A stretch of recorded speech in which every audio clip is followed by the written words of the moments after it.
Forsland here for my friends at Buffalo Brothers. You know the big game is right around the corner, and it's time to start thinking about big game parties. Don't be that guy that doesn't get the best wings in town. So order your wings today from Buffalo Brothers. Come and get Buffalo Brothers Big Game Special. 2 large pizzas and 20 wings for just $50. That's food for the whole family at more than 20% off. But remember, order today as pickup times fill up fast. Buffalo Brothers. Aw, man, now I want wings. Texting privacy policy and terms and conditions posted at textingterms.us. Texting enrolls you for recurring automated text marketing messages. Message and data rates may apply. Apply stop, opt out. Mom, can we get snacks? Unless chips are on sale for $3.99, we're in a snack drought, buddy. Hey, remember Current? They can get us up to $750 before payday once we qualify. Wait, $750 of our money now? Yep, and they're even offering an extra $75 sign-up bonus right now. Set up an eligible payroll deposit and see if we qualify for an advance. No hassle, no credit checks. Gummy worms, here we come. Current has your back with up to $750 in paycheck advances once you qualify. And right now, get an extra $75 bonus when you set up an eligible payroll deposit. Join the millions who count on Current when it matters most. Text credit to 323232 now. That's credit to 323232. CREDIT to 323232. Paycheck advance is offered by FineCo Advance LLC, a financial technology company, not an FDIC-insured bank. Eligibility and available amounts may vary and are subject to change at any time. For full terms and conditions, visit current.com/radio or call 1-888-851-3177 for more information. Every year across America, a staggering 4.2 million youth are homeless or trafficked. Covenant House is the national leader providing safe housing for youth, 50 years strong. Help us fight youth homelessness. Go to covenanthouse.org. Big tax changes this year could mean a bigger refund, and Jackson Hewitt knows how to get you your biggest. You'll get $100 just to try us. That won't make you filthy rich, but definitely gas plus groceries rich. And since we know all the new tax codes, you could get thousands back, which would make you low-key loaded. Or at least wealthy adjacent? Go with our trusted pros and get $100 to switch. Rest easy. Jackson Hewitt's got your taxes. Guaranteed. Limited time offer for new clients. Participating locations only. Details at jacksonhewitt.com. I'm attorney Brian Ritchie. Workers' comp can be tricky, but my law firm will be on top of all the complicated paperwork and sneaky deadlines so that all of your I's are dotted and T's are crossed. If you've been hurt on the job, I'm on top of it. Contact us at ritchielaw.com. Broadcasting live from the Lenovo Studios. WCMC HD1 Holly Springs. 99.9 The Fan. The Triangle Sports Leader. I'm WRAL meteorologist Elizabeth Gardner. It's a chilly afternoon out there, 42 degrees, cloudy skies, a little light patchy rain, especially in our southern counties. Overnight tonight, colder air rushes in. We have a winter weather advisory in effect starting at 6 p.m. through early tomorrow morning for a light wintry mix, a slight chance of accumulation mainly north of the Triangle area. And then tomorrow, gradual clearing, but it's colder with a high of 39. This hour of the drive brought to you by Law Tigers. Injured in a motorcycle accident? Call 1-800-LAW-TIGERS before you call your insurance company. Case evaluations are always free, and you don't pay a dime until your case settles. Law Tigers, North Carolina's motorcycle lawyers. 3 o'clock check of your money. Dow Jones up 340 points to 49,580.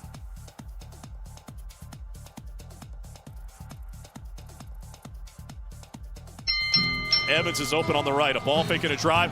Down the lane. Counted in a foul. Fades. Leans in. Shot blocked away. Peck has the ball in the win. NC State pulls it out. 84-83. Stahl breaks. Stahl shoots. And scores! The captain picks the corner. Back for Claude Giroux. 45 seconds left. Samson. Bussy. Bussy gets across and makes the save. The Canes clear this one. The Drive with Tim Donnelly on 99.9 The Fan. The Drive with Tim Donnelly, 99.9 The Fan. Dennis, we have not to the Carolina Hurricanes, an Artemi Panarin trade under the wire. This came across my desk 4 seconds ago. Okay. According to Adam Schefter. Wait, Schefter? The LA Kings have acquired standout forward Artemi Panarin from the New York Rangers in exchange for a conditional third-round pick and prospect Liam Greentree, per Adam Schefter and Emily Kaplan, who is also credited. Oh, of ESPN, okay. There you go. That's it? The Kings have acquired, I assume this is not with an extension, which is why that is exactly my reaction of that's it. But on this is like on the ESPN app, so there's this isn't Adam Scheffler or anything like that as far as Twitter accounts. ESPN sources: the LA Kings have acquired standout forward Artemi Panarin from the New York Rangers in exchange for a conditional third-round pick and prospect Liam Greentree. We do not know what the conditions are on the third-round pick, but I have to imagine that doesn't matter. They just got a rental of maybe Artemi Panarin as far as we know, right? No reporting on a extension there for a conditional third-round pick and prospect Liam Greentree. Obviously, that is a move that will shake up, I suppose, some of at least the trade market in the NHL. The news we care about is Panarin not going to the Carolina Hurricanes, and that being a trade that went all the way down to the wire, right? 3 o'clock, which was 3 minutes ago, was the roster freeze, which is now in place for the duration of the Olympics. And there was a ton of reports that the Panarin trade, the Rangers wanted it done. It looked like it was going to get done before the freeze. I mean, that had to be minutes, if not seconds, before the official roster freeze. By the way, Liam Greentree, 6'2", 207, just 20 years old. His birthday is New Year's Day, so there's that. It's easy to remember. But he's 20 years old, plays for the Windsor Spitfires in the Ontario Hockey League. Last season in Ontario, in 64 games, 49 goals, 70 assists. And in 34 games this year, he has 23 goals and 22 assists. So this guy can fill this might be a dude. Yeah. He was a 26th overall pick in 2024. As I so anyway, there's that. Often say, I can't keep up on the KHL. I don't watch enough college hockey to know who's balling in the prospect rankings. But those numbers sound good, perhaps very good, as a option there. Let me try to see real quick. If again, this news just breaking like moments ago. Let's see if we can't figure some stuff out for you. It's weird, Schefter. Hey, sorry, every once in a while, Schefter gets in the mix with these. I think it's just a flex to the rest of the insiders. Just like, I could do what I do, and I could do what you do. Well, yeah, let's. All right. With that being said, that news, the reason why we jumped into it, literally came across our desk as we started the show. But we start the show the same way every day, and that's with the 3 at 3. Number 1. I mean, I guess that is kind of number 1, right? That is kind of number 1. Yeah. And I guess we'll go with this. I just brought it up quickly. TheHockeyWriters.com put out a midseason list of top 100 prospects. Liam Greentree comes in at number 33. Okay. So he's a dude. Still, I would have guessed the price for Panarin would have been a little bit more, but that also came with the expectation that an extension would have been agreed to, so perhaps not. Again, we don't have any information on that. All we know is Artemi Panarin from the Rangers to the Kings. Do you have that list of prospects? I do. wonder where Bradley Nadeau falls. Nadeau comes in 20th. Okay. So Nadeau's thought of a more highly touted prospect. Okay. According to thehockeywriters.com. Yeah. But it is midseason update, so it updated relatively recently. Unger Sorum, by the way, 61. So this guy's somewhere between Bradley Nadeau and Felix Unger Sorum, if you're familiar with Canes' prospects there.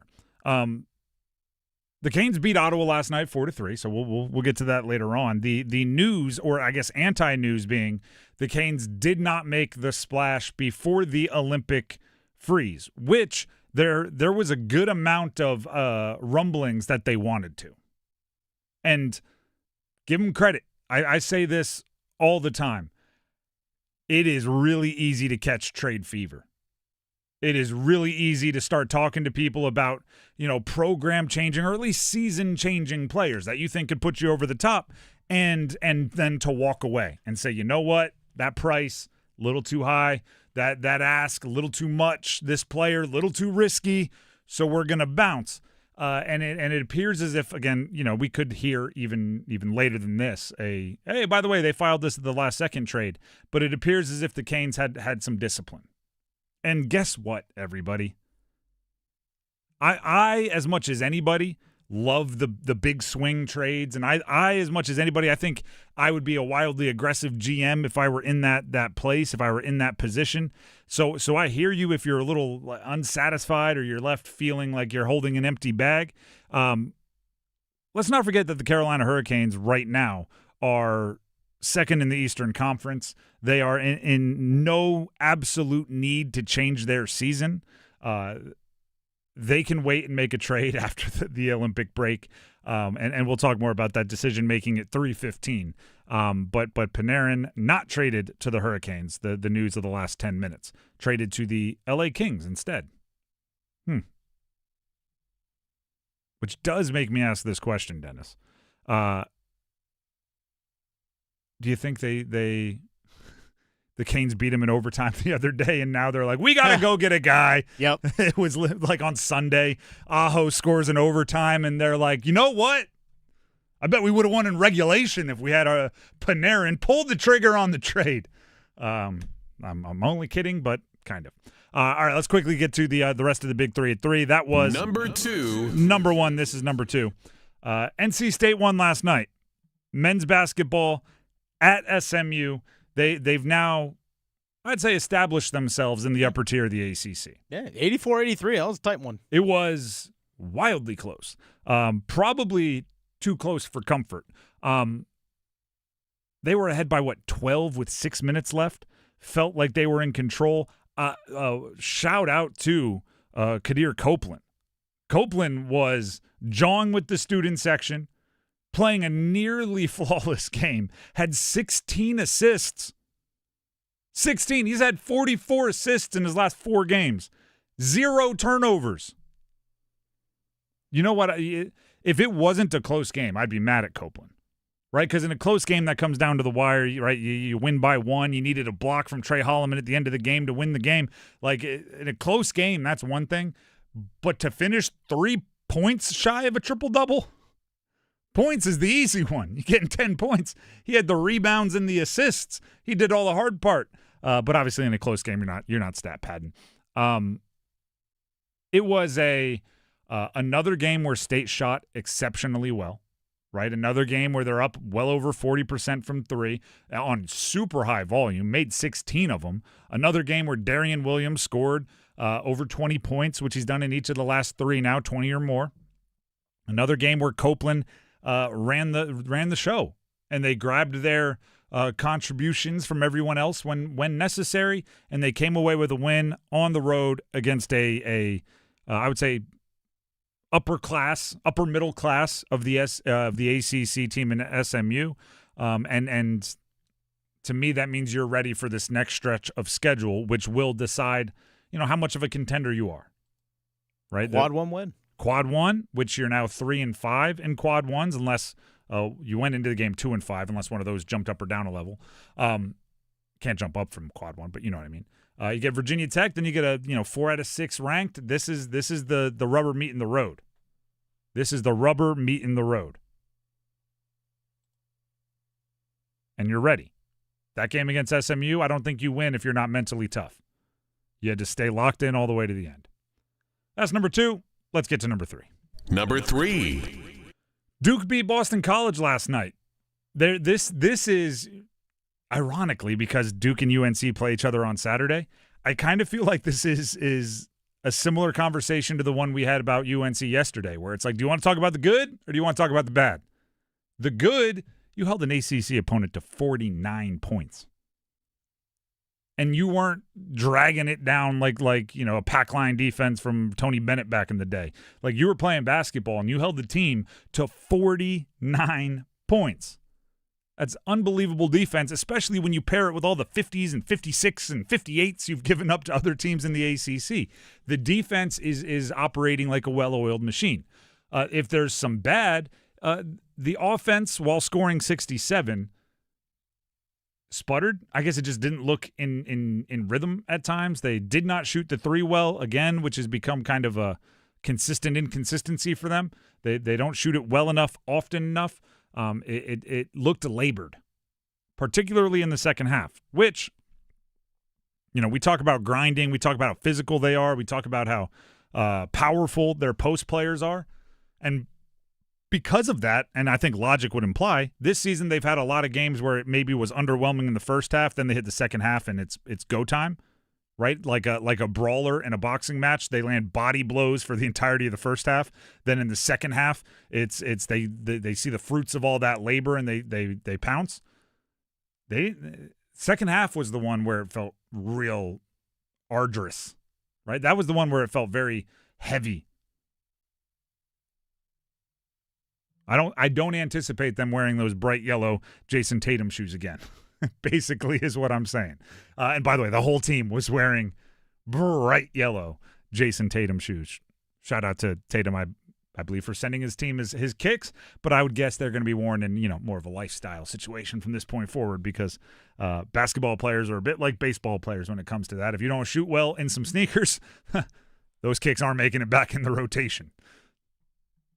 DeMar DeRozan has like 7 homes worth, entire rooms worth of Kobe's because he was worried that when Kobe's relationship with Nike ran out for that little bit, that little break, he was like, well, I'm going to need these for the rest of my career because I play well in Kobe's. He went and got thousands and thousands of them.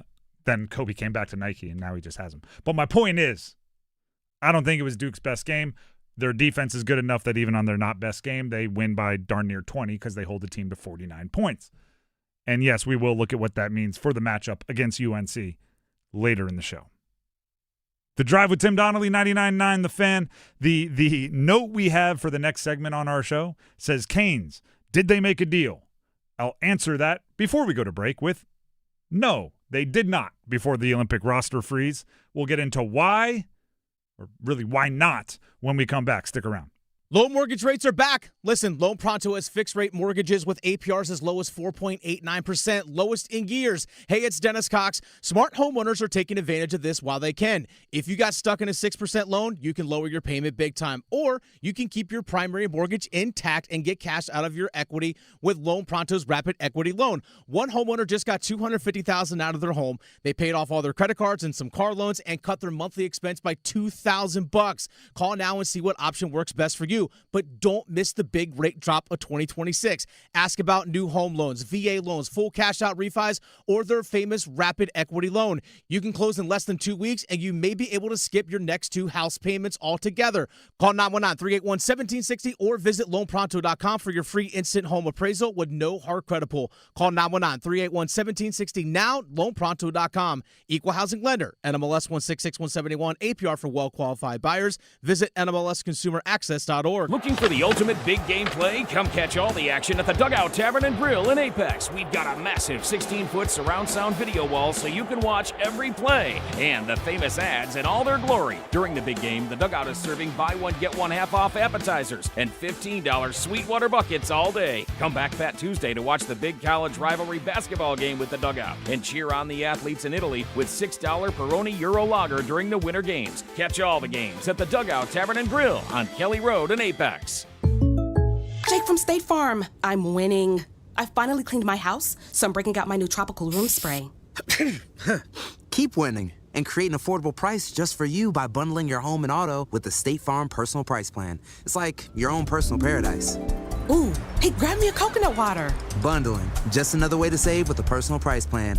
Like a good neighbor, State Farm is there. Prices are based on rating plans that vary by state. Coverage options are selected by the customer. Availability, amount of discounts and savings, and eligibility vary by state. It's a Powerball power play for Carolina. They'll win the draw. Jarvis will get to it. Now Aho sent that Jarvis shot. He scores! On the power play! Seth Jarvis puts the Canes up 2-1. The Drive with Tim Donnelly, 99.9 The Fan. The NHL rosters are frozen. No more trades. Back to your corners. You heard the bell. There it is. They're frozen for the Olympics. They're not frozen forever. You can still sign extensions. You can still do things within your own roster, but there's no trades and that sort of thing. You could still talk. You could. I mean, they can't. You could make dinner plans. You could meet up in Fargo in clandestine situations where nobody will know that you're having discussions. I actually think that's part of the reason why the Canes did not make a move before rosters were frozen. And if you're just tuning in, the big news being that Artemi Panarin was traded, not to the Canes, as you can probably hint at there. He was traded to the LA Kings. And we do have a few more details from Molly Walker, beat writer for the New York Post for the Rangers, on the actual details. Panarin is going to the Kings. The return is prospect Liam Greentree, who we looked up during the first segment. Solid prospect, producing a ton in some amateur levels, as well as a conditional third. That third-round pick can become a second if the Kings win one playoff round. Would be the better of two Kings thirds that they own right now if it remains at third, and a conditional fourth-rounder in 2028 if the Kings win two playoff rounds. So there you go. That's the detail, the run of it. Molly is also reporting, Molly Walker, that the Kings were the only team Artemi Panarin wanted to go to and the only team the Rangers had to work with, which is always fun to learn, right? For a week, we're told this team's involved, that team's involved, this team is interested, this team made a hefty offer, this team turned down the conversation because the Rangers were asking for this player and all of this stuff. And then we learn actually they could only talk with the Kings. And that actually explains why the return felt underwhelming, right? If a player says, you can send me to this team or no team, that will get back to the team making the offer, and they will suddenly stand their ground much more aggressively because there's no leverage there, right? The Rangers didn't want to lose him for nothing in the offseason. They obviously wanted to have some kind of plan of what their roster was going to look like during this freeze, and they wanted it done before rosters froze at 3 p.m. So the Artemi Panarin trade is donezo. At least from the Canes' perspective, it's the trade that never was. Another one. But here's where you get into the whys, okay? Why didn't the Canes get involved? Well, they couldn't, right? The player didn't want to come here, and he had a full no-movement clause. It could be that simple. Now, let's go to the bigger whys. Why didn't they make any move, right? Because not only did we hear they were involved in Panarin, we heard that they were making conversation with everybody, and they wanted to get a deal done. They wanted something done before the roster freeze. One, I like the discipline of if a deal's not there, don't force it. But let's talk about all the things we've been talking about the last few days. Right? Yesterday I said I was reading the room. I didn't think it would happen. On Thursday of last week I said I'm starting to get the idea that nothing's going to happen before the mini deadline of the roster freeze. And here's why. The Robert Thomas injury.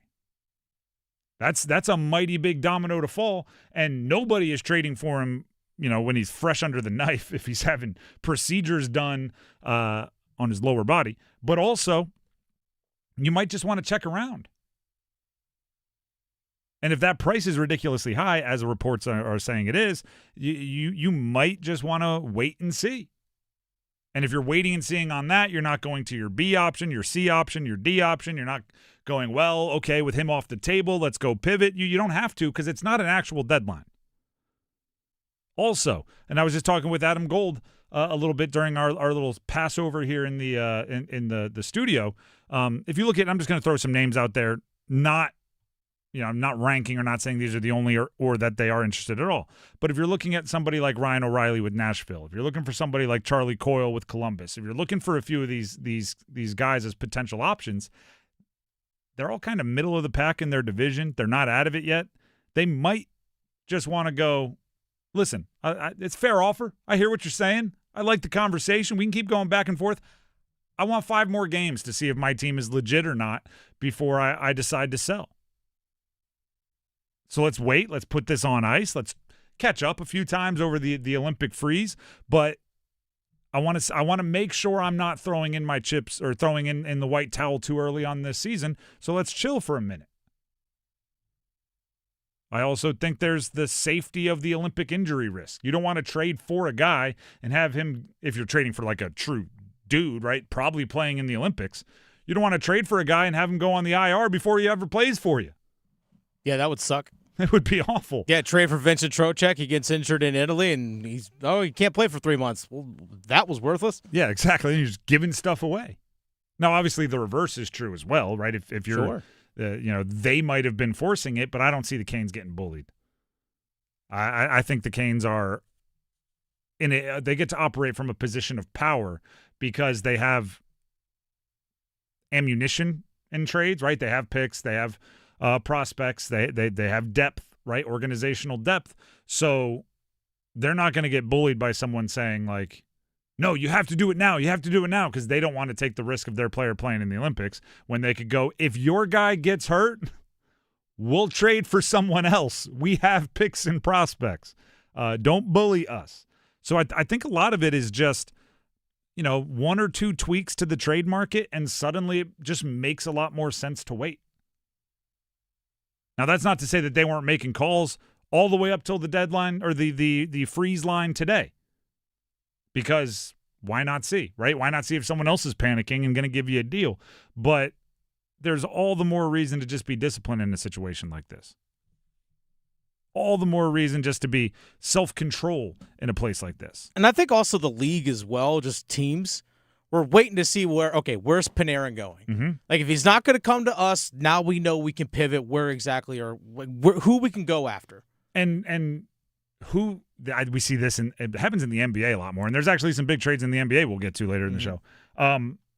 But we see it in the NBA all the time where the team that finishes runner-up for a big trade or a big free agent seems to always go and make a horrendous decision right after that. Like they miss on the big free agent, they miss on the big trade target, and then they go give everything they had for that target for somebody lesser. You know what I mean? And they get messed over. So, maybe they were waiting. Whoever strikes out on Panarin, even though it looks like it was just the Kings, or whoever strikes out on whatever person, we can sell them this B-rate version of that for a ton and make out like a bandit. Also, it looks like New York's retaining 50% of Panarin's salary for the rest of the year, apparently. Panarin bullied the Rangers. That's according to Pierre LeBrun. Good. Oh, man. That's the Rangers only got that. They got like a prospect and a mid-round pick. And that's There were reports earlier today that they were asking for Will Smith. They were asking for... from the Sharks? Get out of here. Like there was someone else too that they asked for, and I assume it wasn't even polite, but they said absolutely not. I guess it can't hurt to ask, right? All I can say is no. But it seems like Panarin may have bullied the Rangers a bit. Well, I mean, he had all the cards. Yeah, and a lot of times, especially for somebody with that kind of history with a team, they might have all the cards, but they don't have to play them all. You know what I mean? Like I have a fistful of spades, but I'm only going to play one of them. You know what I mean? I don't have to play the full straight flush. But it appears as if he did. Panarin going to the LA Kings. Canes. Here's what my challenge is going to be for the day. Dennis, I want you to be my watchdog on this. Got it. I want to make sure I stop saying deadline for the 3 o'clock today. Yeah. Because deadline makes it feel like, oh, they didn't make a trade, and now that possibility is gone. It's a freeze line, right? Yeah. It's a pause. It's a pause line, whatever you want to call it. 3 o'clock today was the last time you could make a trade for a while. But it's also, guess what? Let's recess. Let's break for lunch. Yeah, you only play one more game, and then you don't play hockey as a Carolina Hurricane for a while. Like there's a break on everything, and then you can come back and these trades can still happen. All the crazy ones we've been talking about, the Robert Thomas, this guy, that guy, they're all possible still. They're just not going to happen until at least the end of this month. That's what we're looking for. So it's not a deadline. It's a freeze line. The Drive with Tim Donnelly, 99.9 The Fan. Similarly, timing is everything.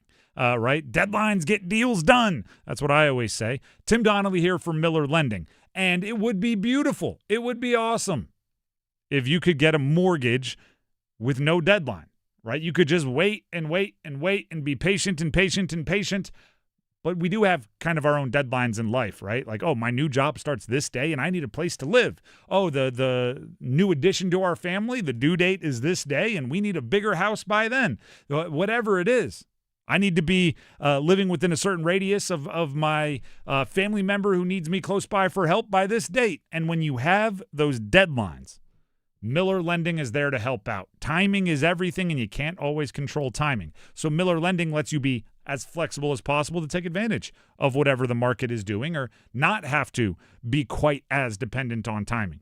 No closing cost loan. A no-cost loan simply means that, right? It's right there in the name. No hidden surcharges, no closing costs, none of those things that traditionally make you very, very nervous when you're locking in a rate that's a little higher than you'd like.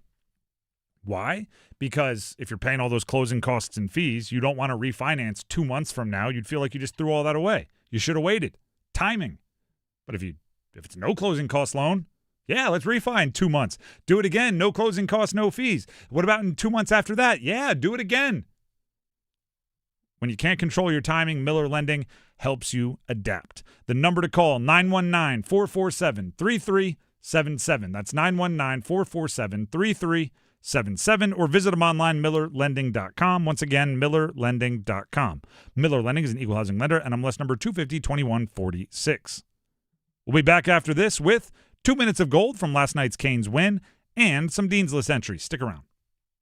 You pull up at a McDonald's drive-thru at the crack of dawn to get your $3 crispy chicken biscuit. You've been craving it all night. It was a very long night, but your taste buds pulled through. Those are no ordinary taste buds, and you are no ordinary human. You are a champion, and you deserve a $3 crispy chicken biscuit. Price and participation may vary, cannot be combined with any other offer or combo meal. Okay, I have to tell you, I was just looking on eBay where I go for all kinds of things I love, and there it was. That hologram trading card. One of the rarest, the last one I needed for my set. Shiny like the designer handbag of my dreams. One of a kind. eBay had it, and now everyone's asking, ooh, where'd you get your windshield wipers? eBay has all the parts that fit my car. No more annoying, just beautiful. Millions of finds, each with a story. eBay. Things people love. Why'd I go to the doctor? Working on the farm, my heart kept skipping a beat. I didn't think much of it, but my daughters made me get checked out. Turns out I have atrial fibrillation, which increases the risk of stroke about 5 times. Symptoms like irregular heartbeat, heart racing, chest pain, shortness of breath, fatigue, or lightheadedness can come and go. But if it's AFib, the risk of stroke remains. If you have symptoms, contact a doctor. I'm so glad I did.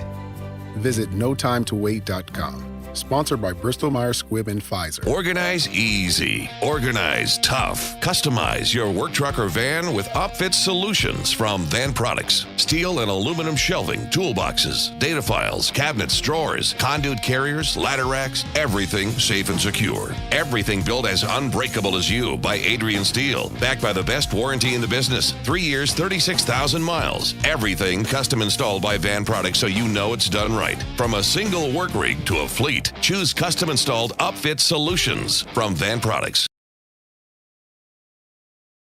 Miller, far side of the floor, drives straight away, steps to the left, inside the arc at 3, fades, leans in, shot blocked away. Peck has the ball in the win.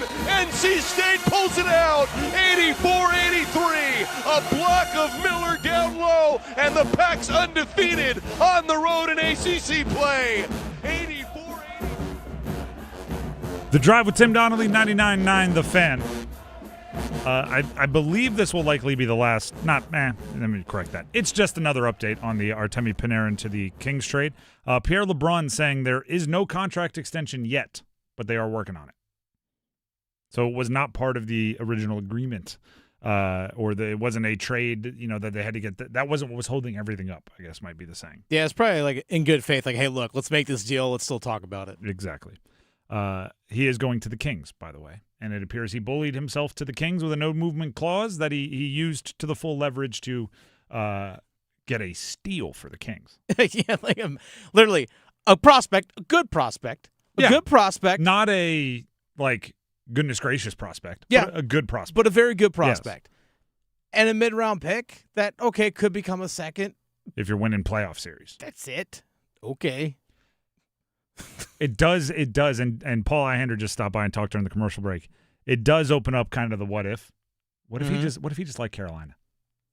Yeah. And he forced his way here for a mid-round pick and some AHL guy. And as people on our YouTube Live are pointing out, let them go to the West. That's fine. 'Cause you don't have to worry about playing them. That's also a good point. Yeah. The glass half full, glass half empty. That's true. Right? Some of us are sitting here going, what if he wanted to come here? Oh, man, woe is me. And some are like, get him to the Kings. Florida didn't get him. Tampa didn't get him. Okay. All those rumors that were going to make him be a thorn in the Canes' side, now it's a thorn in Edmonton's side or whoever else is over there trying to potentially deal with the Kings this year. We'll see. We'll see how it all goes. The Drive with Tim Donnelly, 99.9 The Fan. We haven't talked enough about just last night's win. Canes got a W because Bussy wasn't net, so of course they got a W. Against Ottawa. For the breakdown of it, here's our very own Adam Gold with 2 minutes of gold. Hey, it's Adam Gold, and I've got 2 minutes for two players who helped Carolina get 2 points in a game that they didn't deserve to win necessarily from the Ottawa Senators, really for the second time in the last 10 days, and it's all brought to us by Parkway Sleep. They will help you get good rest faster and with the care you deserve. And after last night, we all need a little bit of rest because this game was crazy. Brandon Bussy only saw 25 shots, but my gosh, it was scramble city in the Carolina defensive end almost all night. Now here's a bounce in the Canes. Bussy way out to play it away from Stützle. Now driving his way in. Shabbat out in front. Bussy gets a piece and keeps it out. Diving for the puck, taking it away from Nick Cousins. He left an open door and then closed it. Pinto with a low shot. Second opportunity. Bussy and banks off of him from Nick Cousins. First Pinto denied, then Cousins. Sanderson keeping the heat on. That shot off of Bussy. Excellent work by Jarvis to get in front of Pinto, and Carolina can clear. Back for Claude Giroux, 45 seconds left. Samson, Bussy gets across and makes the save. The Canes clear this one out. He just keeps making big saves, Brandon Bussy. He toe-picked it, still found a way to make a grand pure two-pad stack save. He tries to play the puck. He goes on walkabout. It doesn't get out of the zone. He's got to dive across and make a save. Late on, he falls down. He dives over, makes a save on Jake Sanderson in the last minute of the game to preserve the lead. Oh, and how did Carolina get the lead? The captain does it again. Stahl's open. Stahl on a break. Stahl shoots. Scores! The captain picks the corner. He's got a 4-game point streak and the 4th goal of the game for the Canes. Great pass from Nick Ehlers, but my gosh, how about this stat for Jordan Stahl, people? He's got 14 goals this season. He had 13 all of last year. Of those 14 goals, 8 gave Carolina the lead. 4 others tied the game. You know what we call that? Clutch. Efficiency. That is Jordan Stahl. 12 of his 14 goals mattered. There are no empty calories with Jordan Stahl. Carolina gets a 4-3 win, and we move on one more game before the break. Parkway Sleep Health Centers. Sound sleep, sound health, sound off for the captain and the bus. Thank you very much to Adam Gold for 2 minutes of gold here on 99.9. I'm glad I didn't say that the last one would be our last update on Panarin because we have another update on the Artemi Panarin trade from the Rangers to the Kings. Dennis, give us the update just to make sure we're attributing the right people. According to Elliot Friedman, at least this is where I'm first seeing it, Elliot Friedman of Sportsnet up there in Canada, Panarin extends with the LA Kings 2 years at $11 million per year. Which reportedly was looking for like 4 years, 4 times 11, or a $50 million deal. Were. And reporting might be the wrong way. This is what I'm hearings from different insiders and reporters around the NHL. The rumor mill. Were that teams had offered 3 years by 11, and he wanted 3 years by 12, and he wanted 4 years by 11 to get that guarantee up there. Needless to say, 2 years by 11, neither of those numbers. That is the even shorter term than anyone was discussing in those rumors, and the lower of the two average annual values. So maybe everybody didn't get what they wanted. Panarin didn't get what he wanted by way of contract. The Rangers didn't get what they wanted by way of compensation. The Kings probably got what they wanted. They got a guy that can score, 40-plus goals and didn't have to give up much for him. And 2 years by 11 is not a ton of liability for the club as he hits his mid to late 30s now. It's an interesting trade. Kane's not involved. The Drive with Tim Donnelly, 99.9 The Fan. To line you up some other trades, because the NBA trade deadline also nearing, let's head to a quick Dean's List.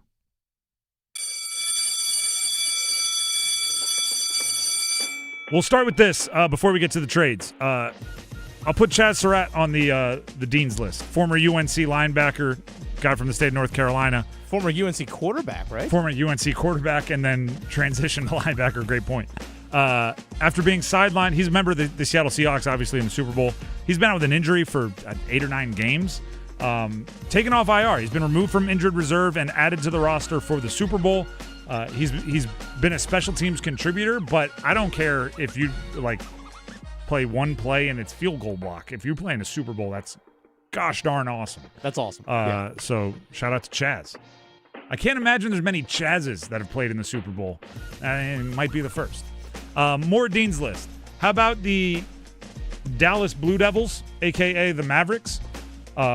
They traded away Anthony Davis today. The Duke Mavericks? The Duke Mavericks.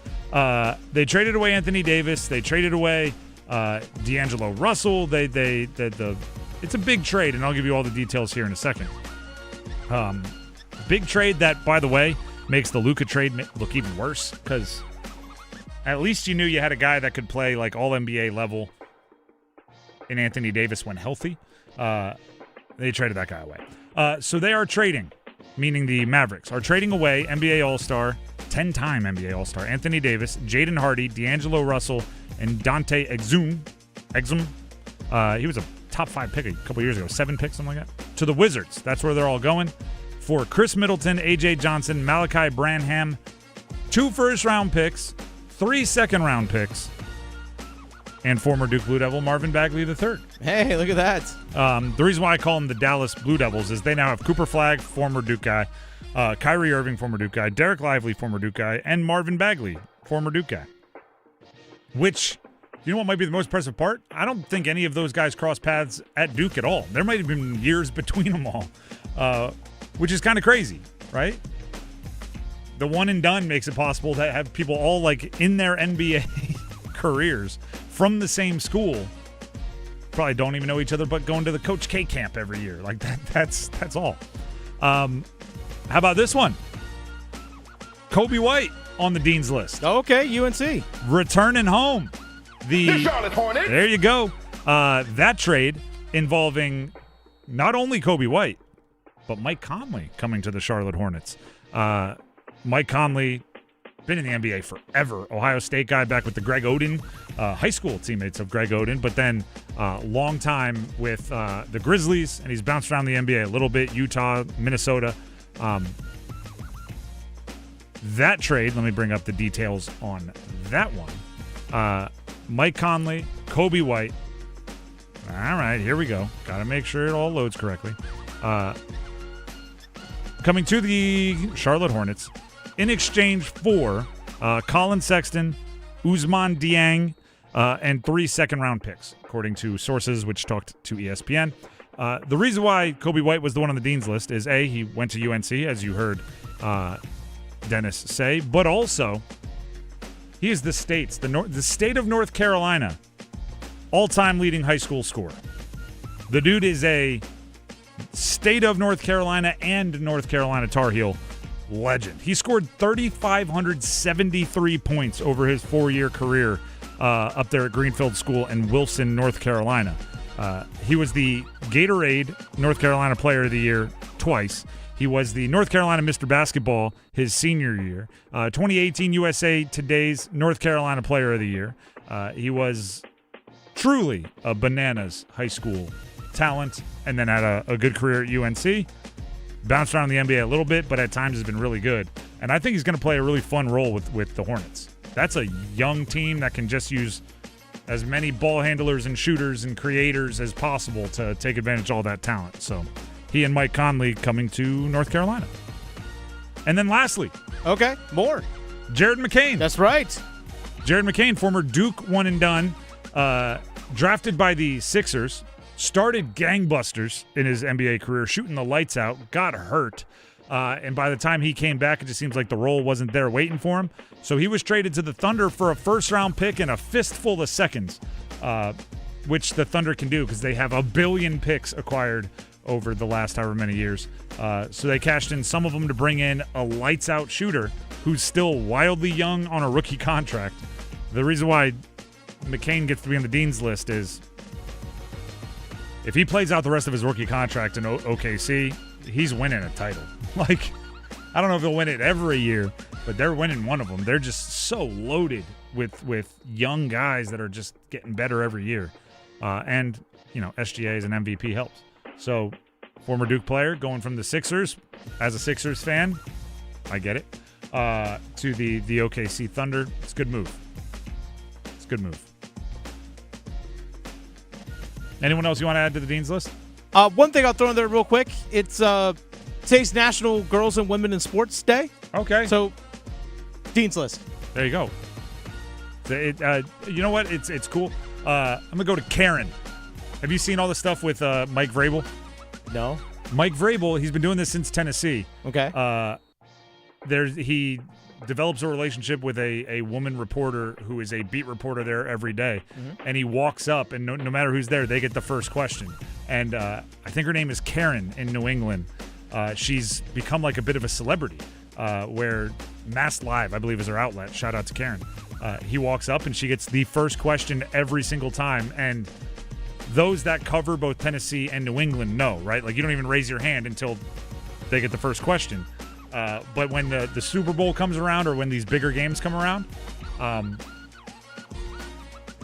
others are there that aren't always there and they don't know. So sometimes they start asking a question or raising their hand and stuff, and they get told, no, you don't speak till Karen speaks. And there's a cool online video about it. But Vrabel goes into how difficult it is in a predominantly male field, like covering football or being involved in the front office side of professional football for women to make it, and he's celebrating those that have. So shout out to Karen and all women working in sports. The Drive with Tim Donnelly, 99.9 The Fan. That is the Dean's List. When we return, we're going to talk all about NC State's big win over SMU last night. That's when it took place. But first, Dennis Cox has something he'd like to tell you.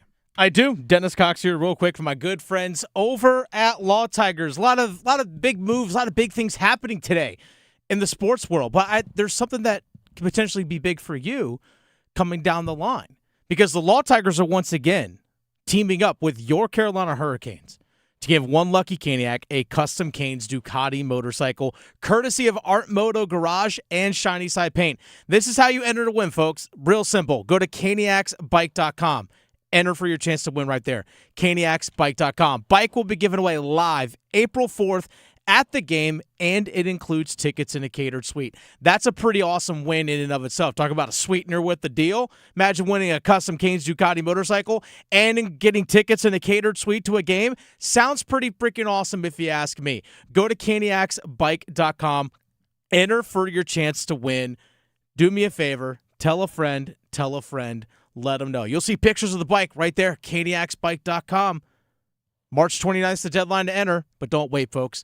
Enter today, caniacsbike.com. Law Tigers is a network of independent law firms who are members of the American Association of Motorcycle Injury Lawyers.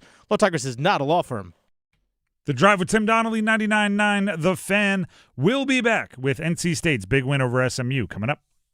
I'm very honored by this award, and I always just try to work really hard in school and soccer, and it's nice to be recognized with something this special. The Coastal Scholar Athlete of the Month from 99.9 The Fan and Coastal Credit Union. To nominate your athlete, text AWARD to 919-860-5326. Canes hockey is back. Grab an ice cold Surfside to enjoy while you cheer on your Canes. Only 100 calories, 2 grams of sugar, and 0 bubbles, so easy to sip and enjoy. It's not a seltzer, it's Surfside. Official hard tea and lemonade of the Carolina Hurricanes. Must be 21. Please drink responsibly. It's bow time. A leg and thigh dinner from Bojangles for just $6.99. Leg and thigh dinner from Bojangles for just $6.99. So crispy. So crispy. And juicy. And juicy. So much flavor. So much. Stop it. What are you doing? What, you expect me to get this delicious deal and not say anything? You're unbelievable. You're unbelievable. With a boldly seasoned leg and thigh, choice of fixin', a biscuit, and legendary iced tea, it's a deal so good it's worth repeating. So eat and repeat while it lasts. It's bow time. It's bow time.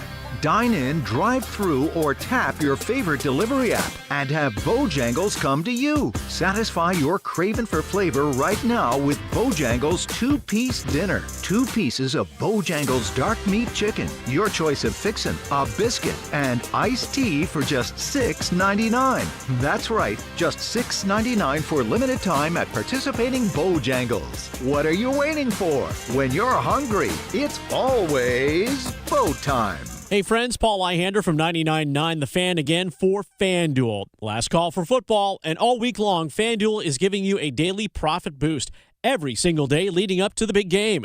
Today's 30% profit boost is on receiving markets, receiving yards over/under, alternate receiving yards, and most receiving yards. And JSN for Seattle, his total's really high at 93.5. I think he's going 100. And don't forget about Stephon Diggs for the Patriots, probably going to get at least 50 yards receiving. All you have to do is opt in each day, place an eligible bet to use that day's profit boost. Whether you're locking in early lines, riding favorite props, or taking one last swing before the final whistle, FanDuel is giving everyone something extra to cheer on during football's final week. Play your game with FanDuel, official sportsbook partner of Super Bowl 60. 21 plus and present in North Carolina. Opt-in required. Bonus issued as non-withdrawable profit boost tokens. Restrictions apply, including any token expiration and max wager amount. See terms at sportsbook.fanduel.com. Gambling problem? Call 877-718-5543 or visit morethanagame.nc.gov. Soundstation and Security, your automotive and audio experts. Car audio, car video, home theater, wheels and tires, and so much more. Plus, did you know Soundstation and Security offers full service for your vehicle? Alignments, inspection, oil changes, window tinting, and custom exhaust. And with a variety of financing options, Soundstation and Security can help you get what you need today. 2 locations, downtown Smithfield and on Glenwood Avenue in Raleigh. Soundstation and Security. Visit myhotsound.com. Nigatolu hits both as Moody Coliseum rises up. Up top, Williams, he steps into a triple, and there's a silencer top of the arc for Darien. 79-73, pack under 4 to play. The Drive with Tim Donnelly here on 99.9 The Fan. I want to talk about that big win for the Wolfpack. But first, you can get a big win if you go to 999thefan.com or the 99.9 The Fan app and enter for your chance to win a pair of tickets to see the Black Crowes with Whiskey Myers and Southall at Coastal Credit Union Music Park on June 7th. Pair of tickets, you can win them. Just go to 999thefan.com or the 99.9 The Fan app and enter for your chance to win. That's going on right now. We have another way you can win coming up at the end of this segment, so don't go anywhere. And then 3 more ways to win later on in the show. If you've been listening, you might have a hint on what that means. But last night, NC State, I don't know if there were a million ways for them to win, but they found one that was just by the hair on their chinny chin chin. They won by 1 over SMU last night. And to their credit, I've been kind of dividing up ACC games because quite frankly, there's 8 to 10 pretty darn good ACC teams this year, which is lovely to hear. But there's win and games, and then there's just win games, right? If you're playing Boston College, if you're playing Georgia Tech, which they didn't do, or they didn't win, like if you're playing one of those teams, it's win and, right? It's win and solve, work on, show that you can do something that you haven't shown before, become more consistent, right? Win and, because you need to use those games to be prepared for the just win games, right? To be prepared for the games where you're playing another team with their eyes on the NCAA tournament, another team that is considered a quad 1 game, right? When you're in those games, you're not win-anding anything. It's just win. So State just won against SMU on the road. That is a quad one victory. They were up by 12 with 6 minutes left, and they ended up winning by 1 and needed a great defensive play, a block from Trey Holloman on the final play of the game right there as time wound down in order to secure the win. But there's no extra when you're playing a team like SMU, right? SMU they were 35th or 34th in the net rankings, right? They have goals. They have aspirations of playing into the second weekend of the NCAA tournament. That is a win, and you're good. That's not to say it was perfect, right? You don't squander that lead. There's a few things that they would have had to do better, but a win is a win is a win in that situation. And the things you did well seem to be getting more consistent.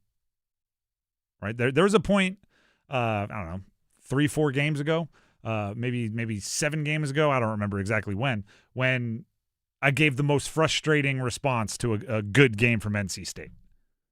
You can't prove consistency in one game. No, you can't. Right? It's so frustrating because you feel like you just went out and played a really good game, and you come back and it's like, oh, we should be praising them, right? It's like, well, you can't prove consistency in one game, so incomplete. Right, even though it a win should feel like you there's something there. It's like, well, let's wait. It does start to feel now like they're putting together some consistency. 7-1 in the last 8. 7-1 in their last 8. What is it? A 4 or 5 game win streak. Yeah. They're shooting the ball well, pretty consistently. Since Darian Williams got the call from the family friend that said he was playing soft. Mm-hmm. 23 points, 20 points, 25 points, 20 points, 23 points. He's been, I think it was actually 23, 20, 25. He's been scoring over 25 a game, right? And he's been shooting lights out, right?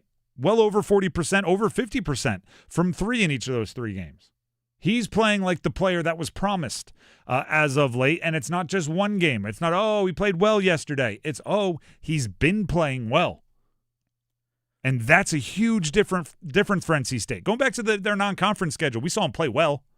We knew guys had it in them. But it's, he played well, rather than he's been playing well, right? It's just that little difference that leads to consistency. And we haven't even mentioned Kadir Copeland with 16 assists. Well, speaking of Copeland, we talked about yesterday about how Copeland, since he's taken over as the point guard after the Virginia game, if you look at the last 8 games and the impact that he has had on Darian Williams. So one thing that we saw with Copeland yesterday, I think it was 12 or 13 of his 16 assists yesterday were on 3-point shots. In the last 8 games since Copeland has taken over as point guard, Darian Williams is 27 of 60 from 3, 45%. In the previous games that he played before that, 40.9%. 40.9% for 3 is not bad at all. It really isn't. But 45%, that's pretty freaking awesome. Also, his points per game, Darian Williams in the last 8 games, 17.6. Before that, he was 13.7.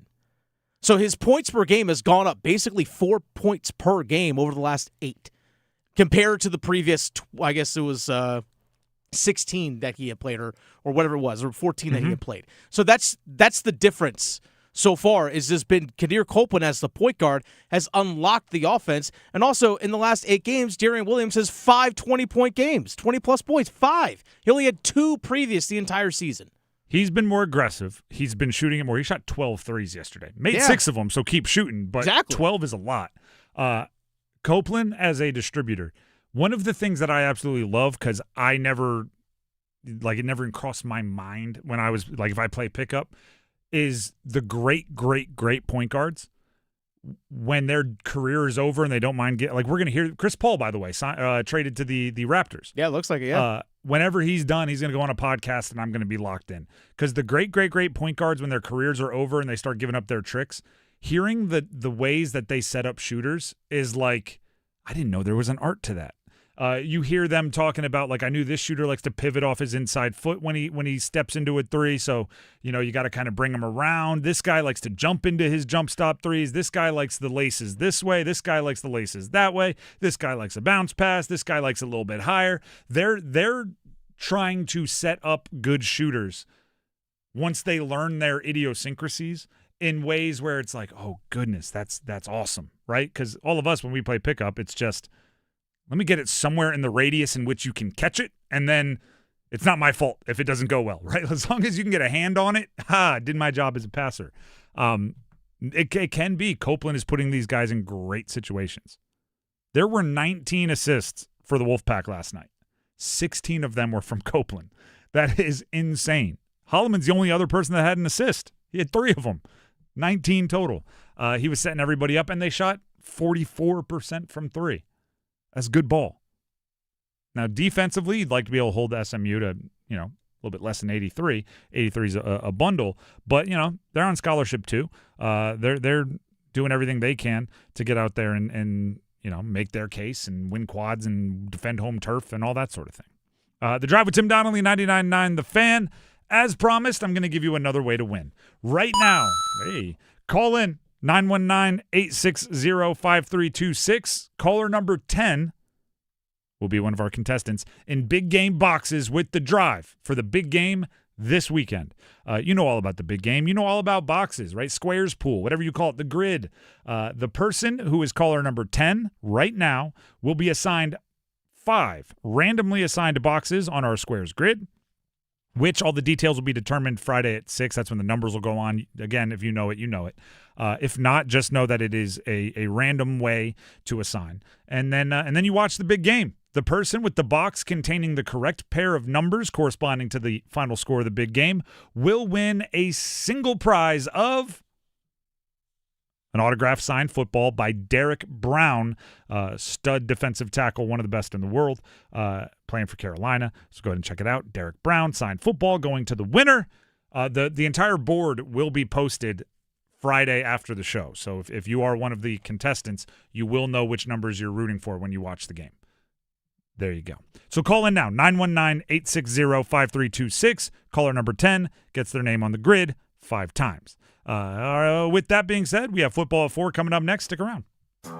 John Forsland here for my friends at Buffalo Brothers. You know the big game is right around the corner, and it's time to start thinking about big game parties. Don't be that guy that doesn't get the best wings in town. So order your wings today from Buffalo Brothers. Come and get Buffalo Brothers Big Game Special. 2 large pizzas and 20 wings for just $50. That's food for the whole family at more than 20% off. But remember, order today as pickup times fill up fast. Buffalo Brothers. Oh man, now I want wings.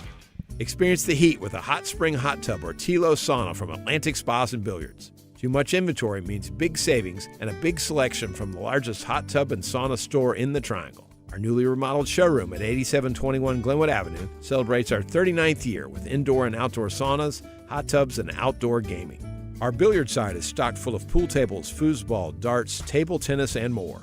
Come in now for the largest savings and availability. Atlantic Spas and Billiards, 8721 Glenwood Avenue, Raleigh. Low mortgage rates are back. Listen, Loan Pronto has fixed-rate mortgages with APRs as low as 4.89%, lowest in years. Hey, it's Dennis Cox. Smart homeowners are taking advantage of this while they can. If you got stuck in a 6% loan, you can lower your payment big time. Or you can keep your primary mortgage intact and get cash out of your equity with Loan Pronto's Rapid Equity Loan. One homeowner just got $250,000 out of their home. They paid off all their credit cards and some car loans and cut their monthly expense by $2,000. Call now and see what option works best for you. But don't miss the big rate drop of 2026. Ask about new home loans, VA loans, full cash out refis, or their famous Rapid Equity Loan. You can close in less than 2 weeks, and you may be able to skip your next 2 house payments altogether.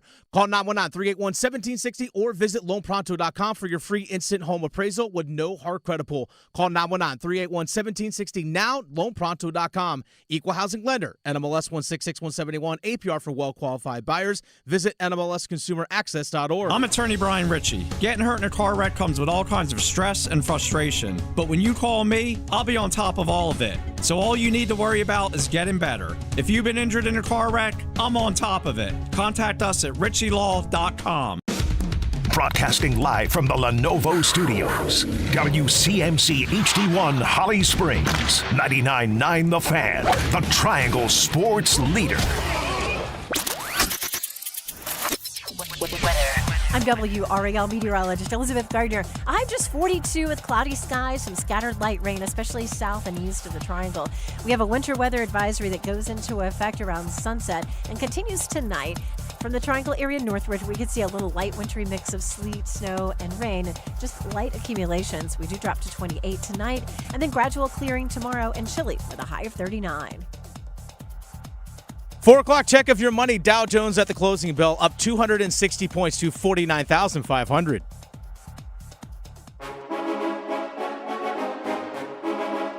Let's move the chains. Time for football at 4. The Drive with Tim Donnelly, 99.9 The Fan. It is time for football at 4.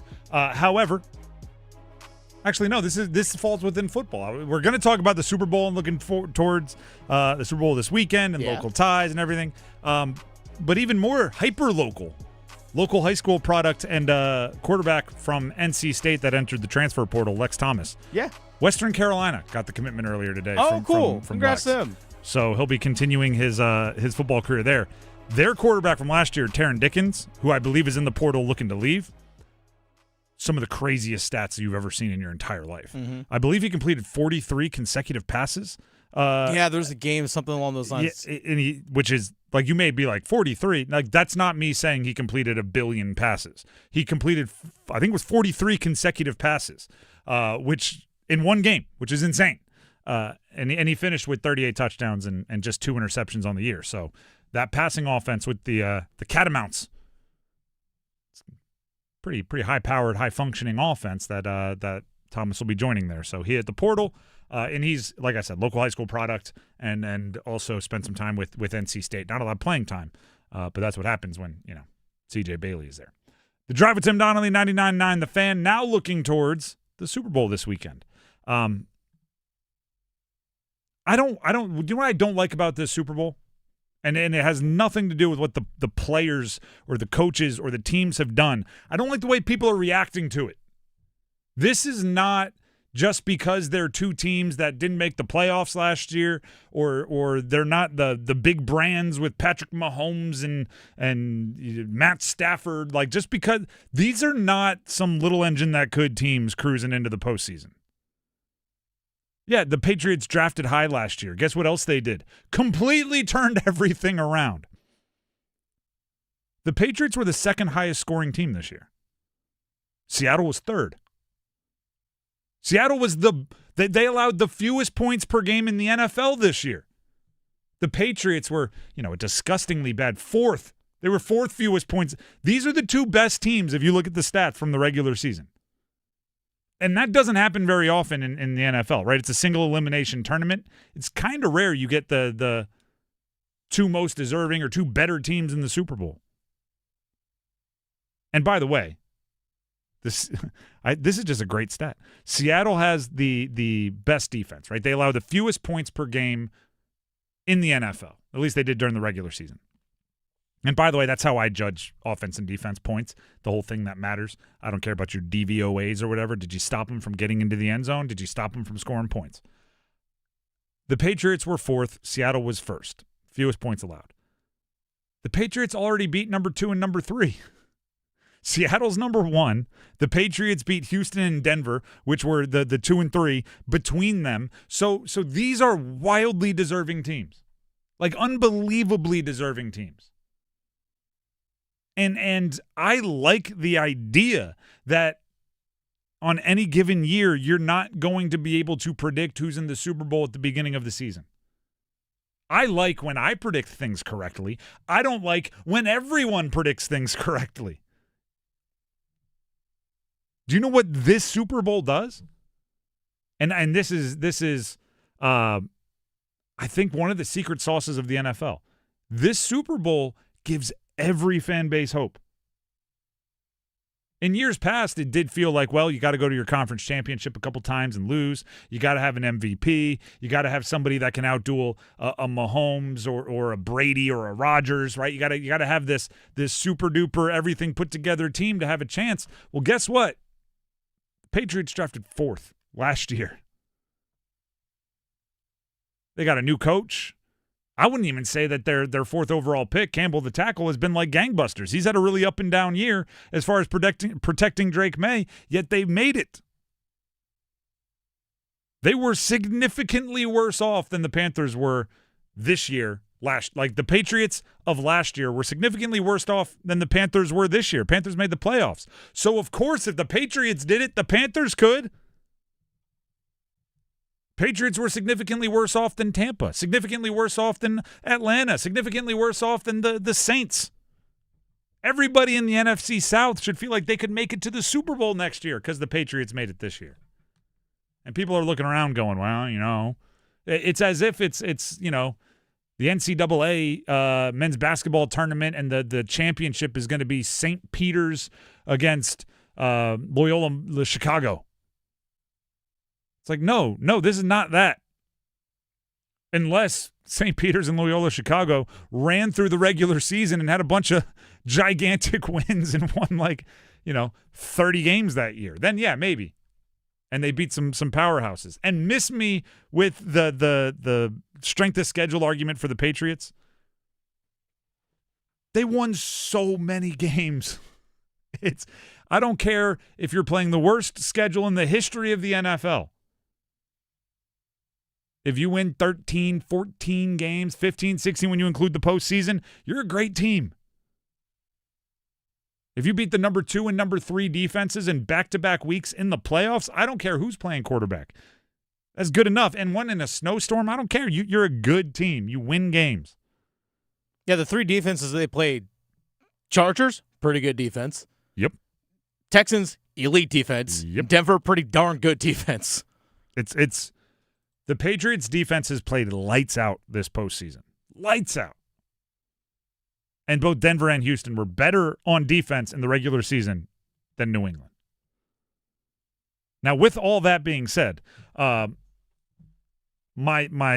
brain does tell me Seattle has the better, more battle-tested roster, right? When the Patriots, they have not had that moment that I mentioned, right, where they learned their lessons the hard way.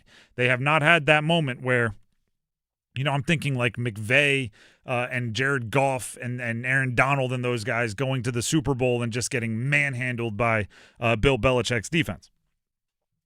They haven't had that moment where they go, okay, we got to go lock back in. Seattle, for the most part, has a lot of guys that have been through some stuff, right? A lot of guys that have suffered through some stuff. Sam Darnold, the best example, right? He's been through everything in the NFL.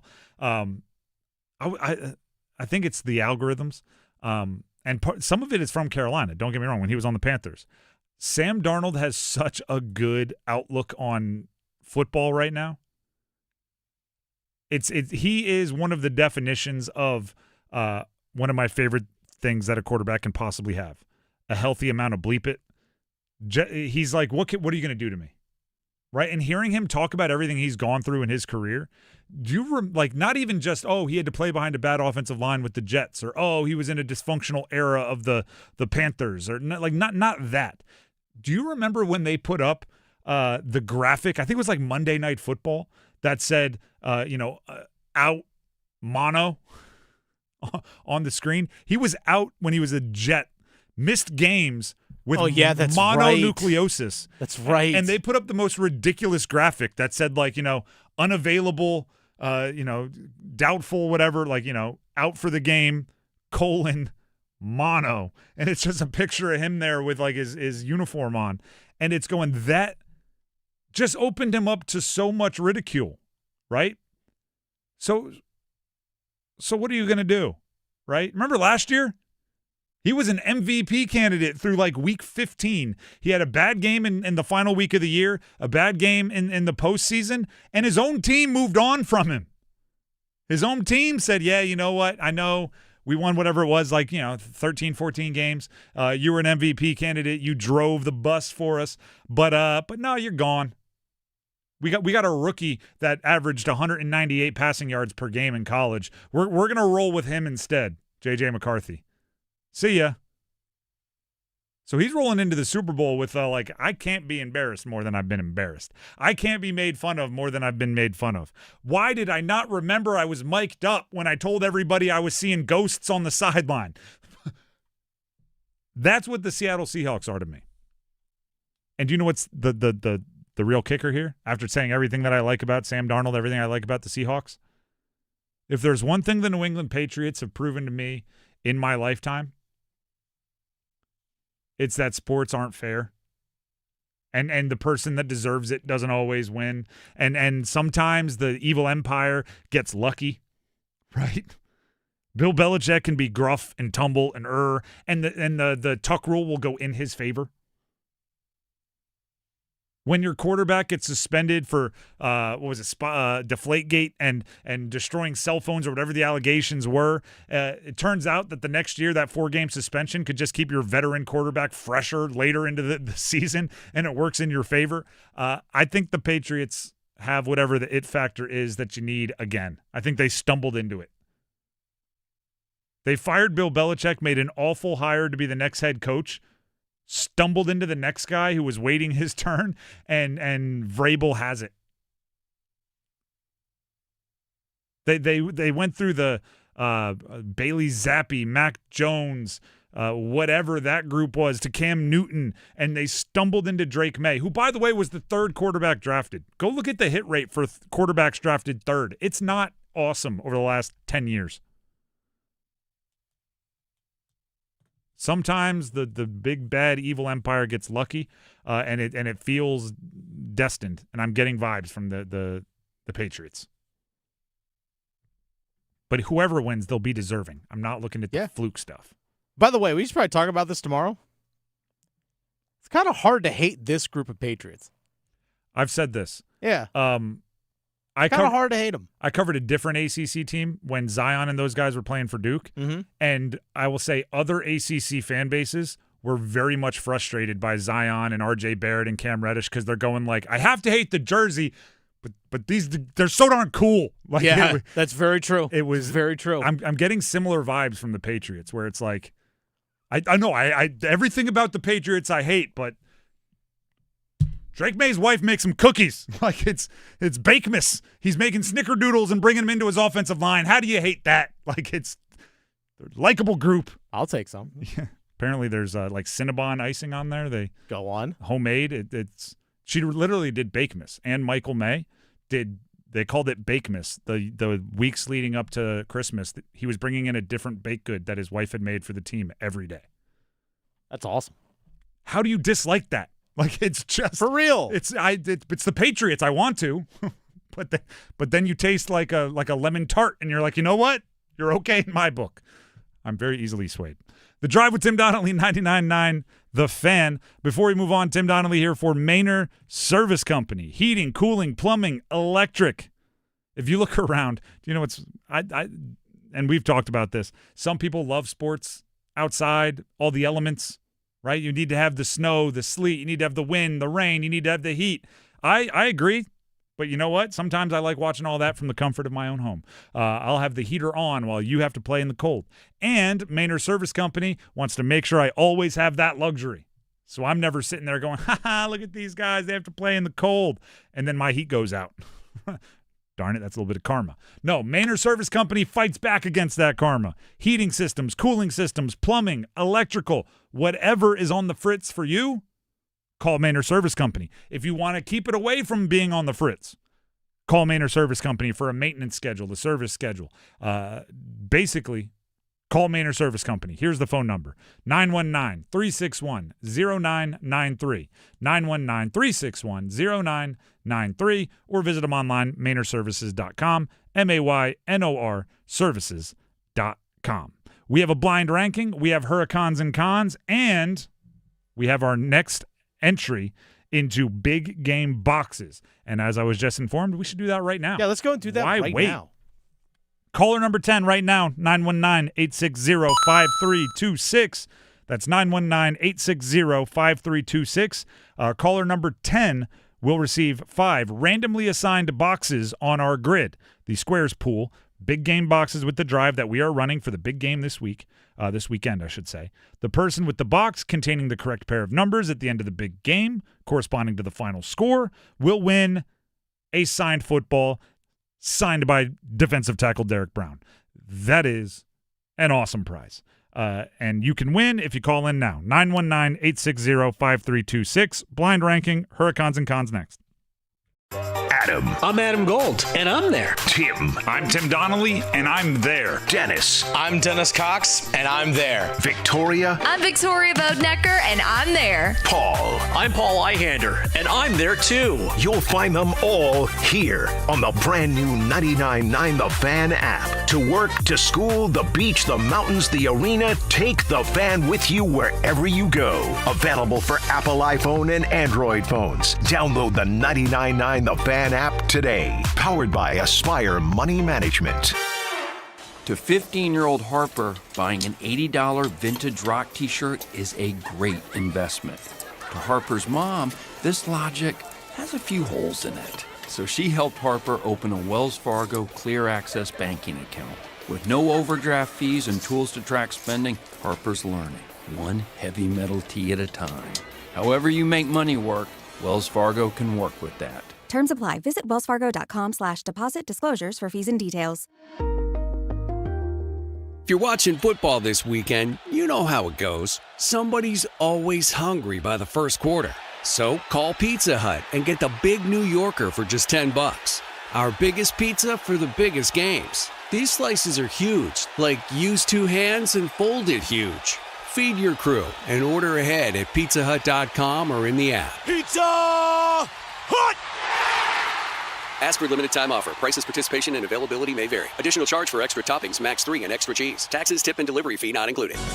Breaking news. Multiply the Cash scratch-offs are here and have $1 billion in total prizes. Mike's live on the scene. The word is out, and with so much cash up for grabs, everyone's getting in on this $1 billion. Grandma? Out of my way, Mikey. Granny's on a roll. You heard it here first, folks. Get in on $1 billion of wins with new Multiply the Cash from the North Carolina Education Lottery. Must be 18 to play. Approximate overall odds of winning are 1 in 3.01 to 4.82. Problem Gambling Helpline, 877-718-5543. It is Heart Health Month, and I am here with Bethany Usowitz from WakeMed Cardiac Rehab, exercise physiologist. Bethany, let's start with the who's. Who needs cardiac rehab, and how quickly should they begin after a cardiac event? Heart disease is the number one killer in America. So I'd like to say everyone, but it's mostly folks who have gone through a cardiac event like a heart attack or people who had heart surgery. It could be a valve, it could be angioplasty or a stent placed, really to help prevent heart disease from progressing. Now, when you say everyone, is this something you should look into even before a cardiac event? Good question. There's not a ton of research around what you might call prehab, so like preventative in these items, but that's just anyone can exercise and learn to do these things. Rehab is really post-surgery, and that's where the research lies, and it helps those patients prevent another event or another surgery. To learn more about WakeMed Cardiac Rehab, visit wakemed.org.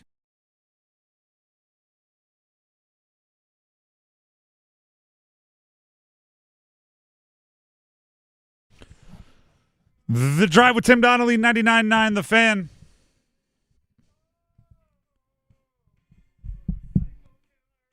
All right, let's quickly give the cliff notes of some of the news from earlier today. The NHL roster freeze has taken place as of 3 o'clock this afternoon. There will be no trades in the NHL until post-Olympics. There was one big trade right before that freeze went into effect. Artemi Panarin was traded from the Rangers to the LA Kings. The compensation being a prospect by the name of Liam Greentree and a conditional third-round pick, and then a conditional fourth, if multiple playoff series, some mid-round picks. A mid-round pick that could be more. And then the agreed-upon extension for Panarin and the Kings is 2 years, $11 million. I have a few bits to add to this. Emily Kaplan of ESPN, who was part of the news-breaking team along with Adam Schefter for the original just so wild Panarin news. Kaplan added today, kind of a few minutes after the rush of information, added this on Twitter. While I do believe there were several teams circling at the end, including Carolina, Tampa, Caps among them, sources said Panarin told Rangers that LA was his destination and that's where he wanted to go. The Rangers feel they got the best prospect in the Kings organization in Greentree. So again, Emily Kaplan believes Carolina was circling.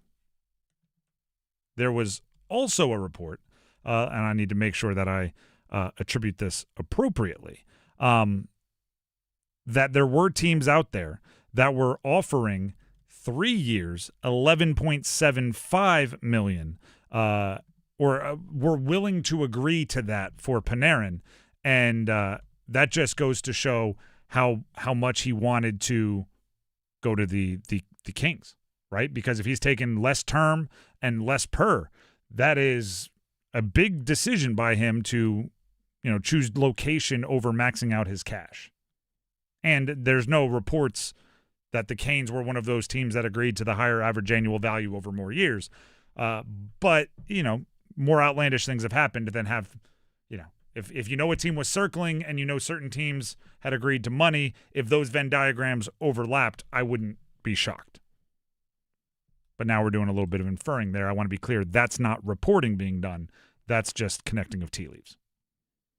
So the Canes did not make a move prior to the roster freeze, as so many insiders said they wanted to. Didn't happen, didn't get it done, didn't see what they wanted, so they'll wait at least until after the Olympics to make any big trades that they want to make or not make. With that being said, let's jump into a little blind ranking.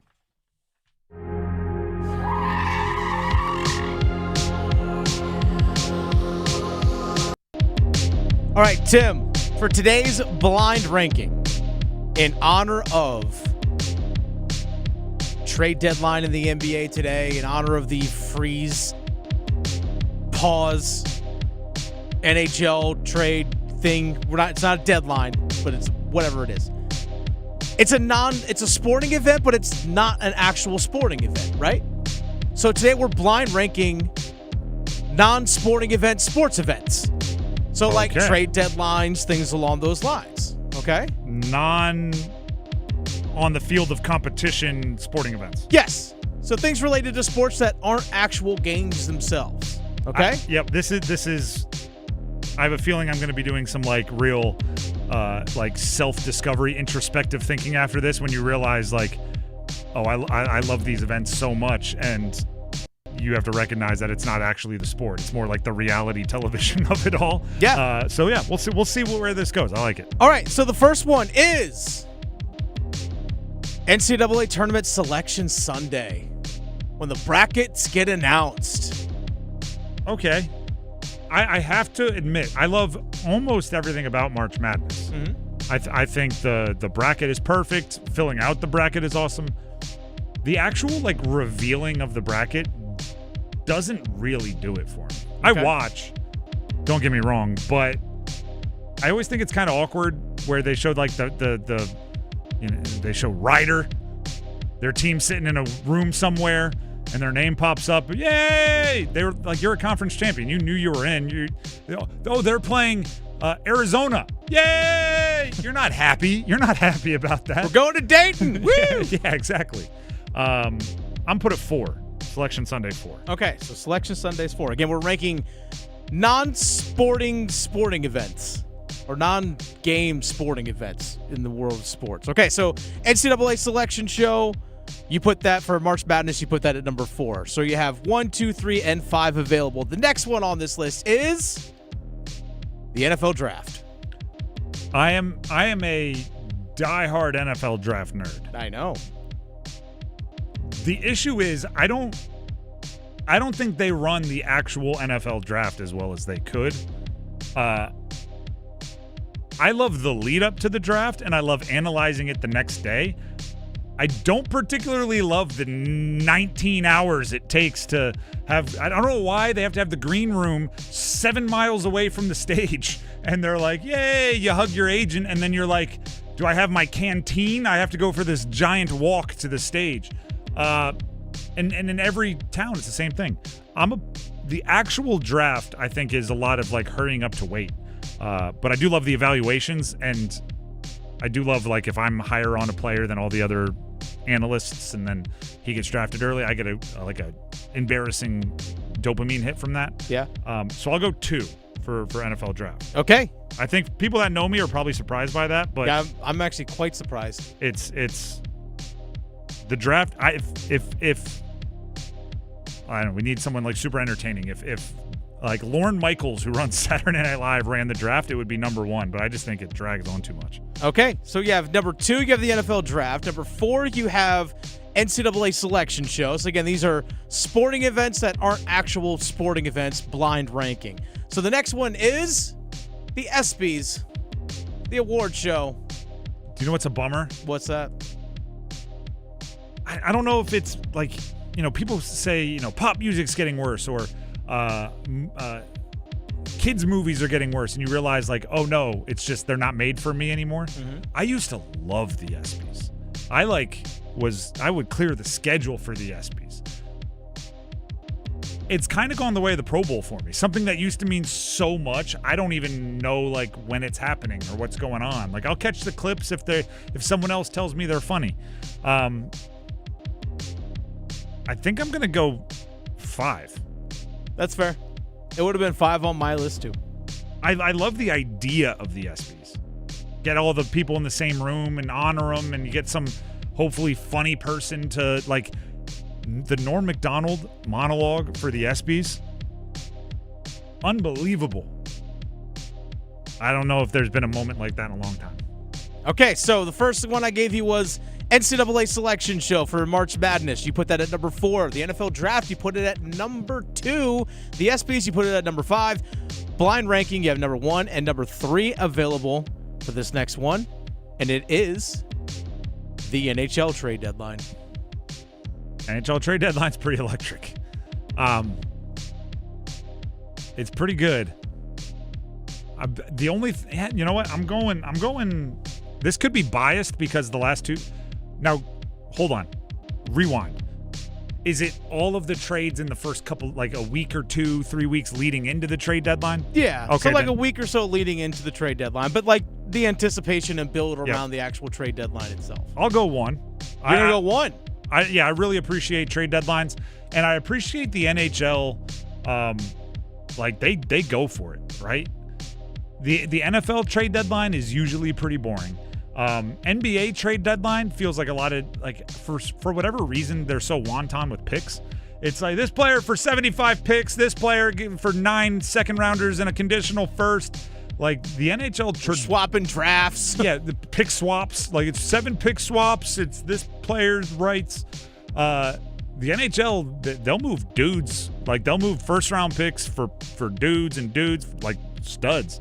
And this could be a little recency bias because, the last 2 trade deadlines have been pretty electric for the Canes with Gensel and then the Mikko stuff.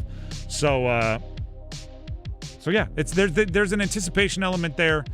There's no, 15-minute clock that makes you just sit and wait no matter what. So, give me the NHL trade deadline number 1. Not the mini deadline or whatever the freeze line was today. Today stunk. But the deadline is real. All right, so you have number 4, you put NCAA tournament selection show. You put that at number 4. Number 2, you put the NFL draft. Number 5, you put the ESPYs. Number 1, you put the NHL trade deadline, which means number 3 is open for NFL free agency. That's fair. That's fair. Do you know what I'm actually learning now that we're like talking about this? I'm actually surprised that you're okay with this. NFL free agency at 3, really? You're okay with this? The reason I'm leaning this way is I'm recognizing that the events aren't the thing I love. It's the build up to, right? It's the free agency is kind of where all of my fantasy football imagination actually ends, right? The draft is where all of the fun ends because it's no longer here's who I want, here's what I think they could do, here's who could fall. It's now like, oh, they got McMillan. It's over. Free agency is the same thing, right? Oh, it's a strong running back class. I think they could go get this guy, and there could be a value here. And then it's like they signed 2 offensive linemen. Awesome. It's the lead up. It's the New Year's Eve party kind of stinks. You know what I mean? But when you and all your buddies are getting with the pregame is awesome. I think that's how a lot of this is. The NHL deadline is actually similar. You could reorder the top 3 really in any direction, and I'd be okay. But Selection Sunday and the ESPYs are definitely at the bottom. So there it is. What would your order be? You have full sight. You're not blind. You can look at them. What's your order? Full sight, I will probably go. Mine would actually, number 1 would probably be the NFL draft. Number 5 easily is the ESPYs. Number 1 probably is the draft. 2 is probably trade deadline for the NHL. And 3 is NFL free agency. And I'll probably go with March Madness 4. So not really that much different. I was going to say, so you just flip the draft and the deadline, or the NHL deadline and the NFL draft. I'm fine with that. Yeah. Though I didn't say NHL free agency, which always excites me too. NHL free agency, similar to the NFL. Like, to be honest, all free agencies are kind of similar to me. Mm-hmm. I guess I'm more excited for whichever one of my favorite teams have more to spend. That's where I'm most excited.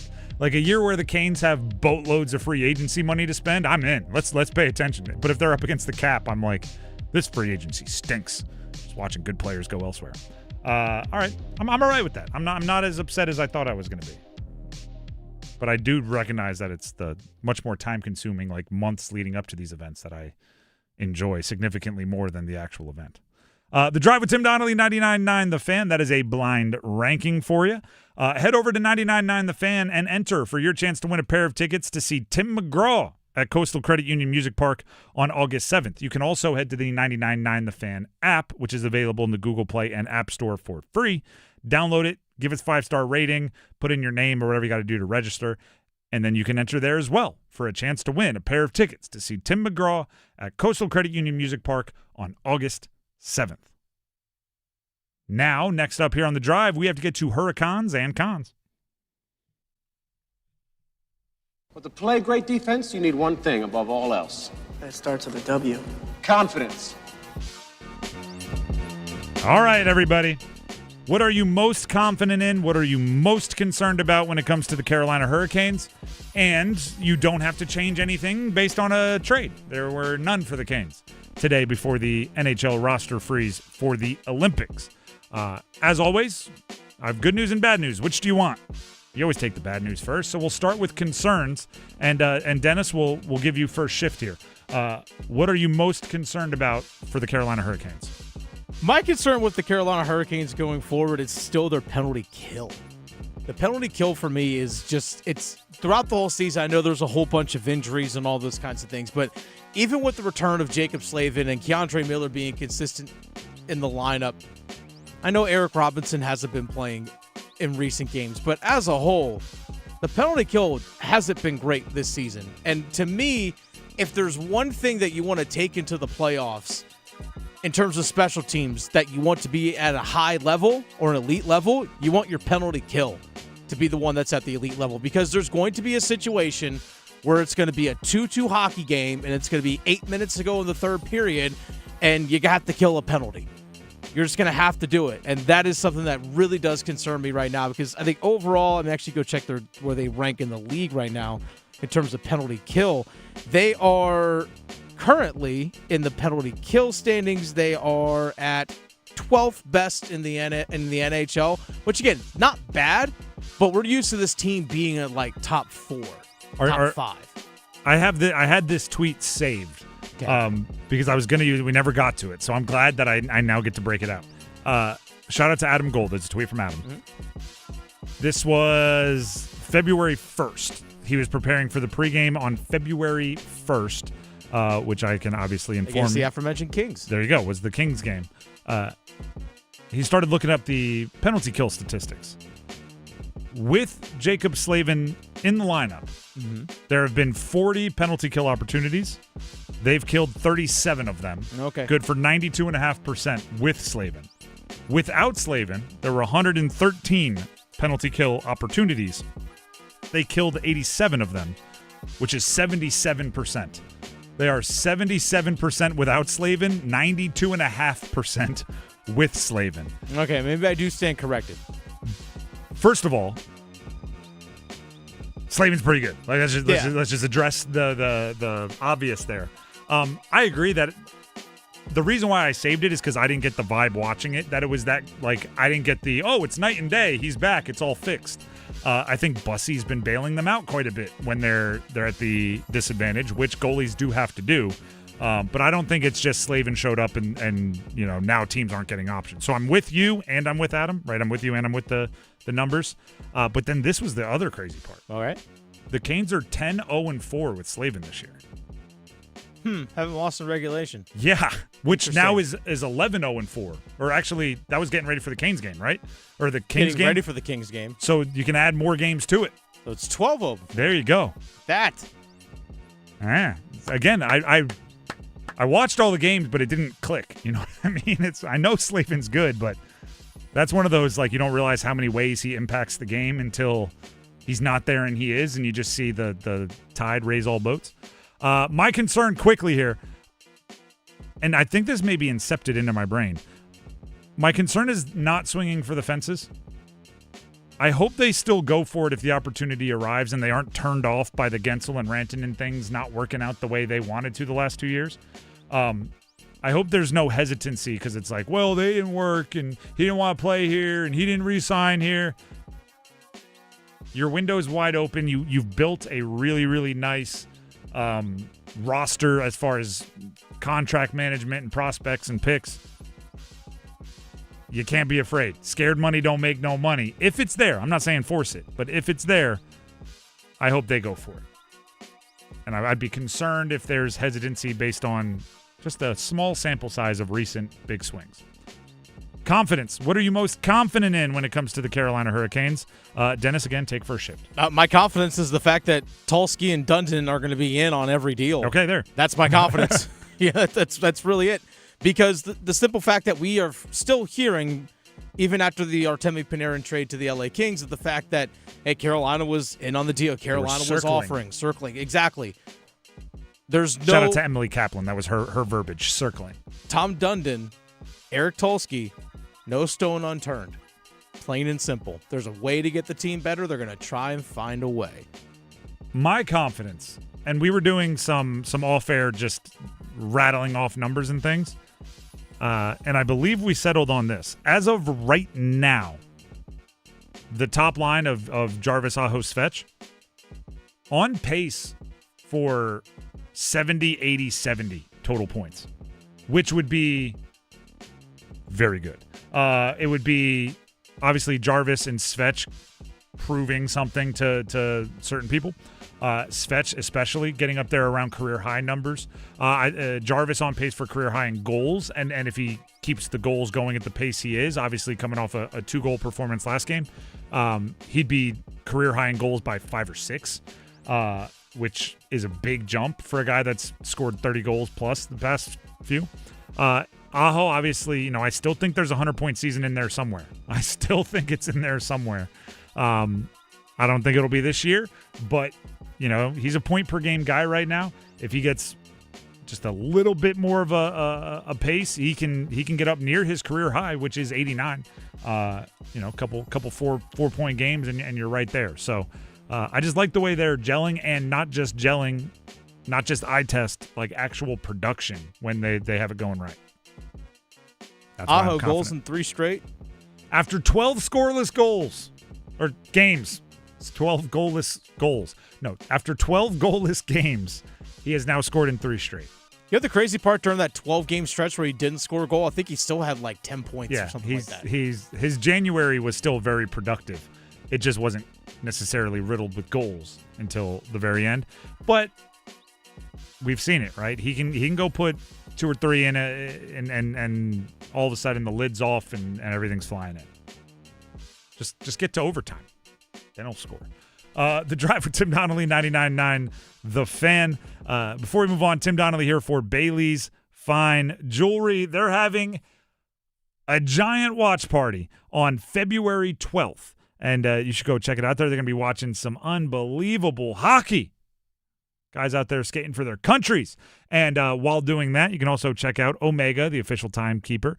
You can check out a role that they've had with unmatched precision, innovation, and reliability under the most extreme conditions. And then imagine taking all of that innovation, all of that timekeeping expertise, and putting it right there on your watch in the form of a Speedmaster. Or you can mosey on over as it gets close. Everybody listen up. There's a pretty big significant other gift-giving holiday coming up. Pre-owned Cartier, pre-owned and vintage Rolex, all of the jewelry in the main display room. There's a lot of options over there at Bailey's Fine Jewelry and the Fox & Bailey Watch Shop located inside Bailey's Fine Jewelry. So for the perfect gift for the special someone in your life or the perfect gift for yourself, Bailey's Fine Jewelry, Village District location in Raleigh. Make sure they know you heard about it from me, Tim, right here on 99.9 The Fan. We're going to take a break, but when we come back, Duke, UNC, Saturday. Top 15 teams in the country. Top 5 picks on both sides projected in the NBA draft. What will be the difference? Stick around. Evan, Canty, and Michelle are unsportsmanlike.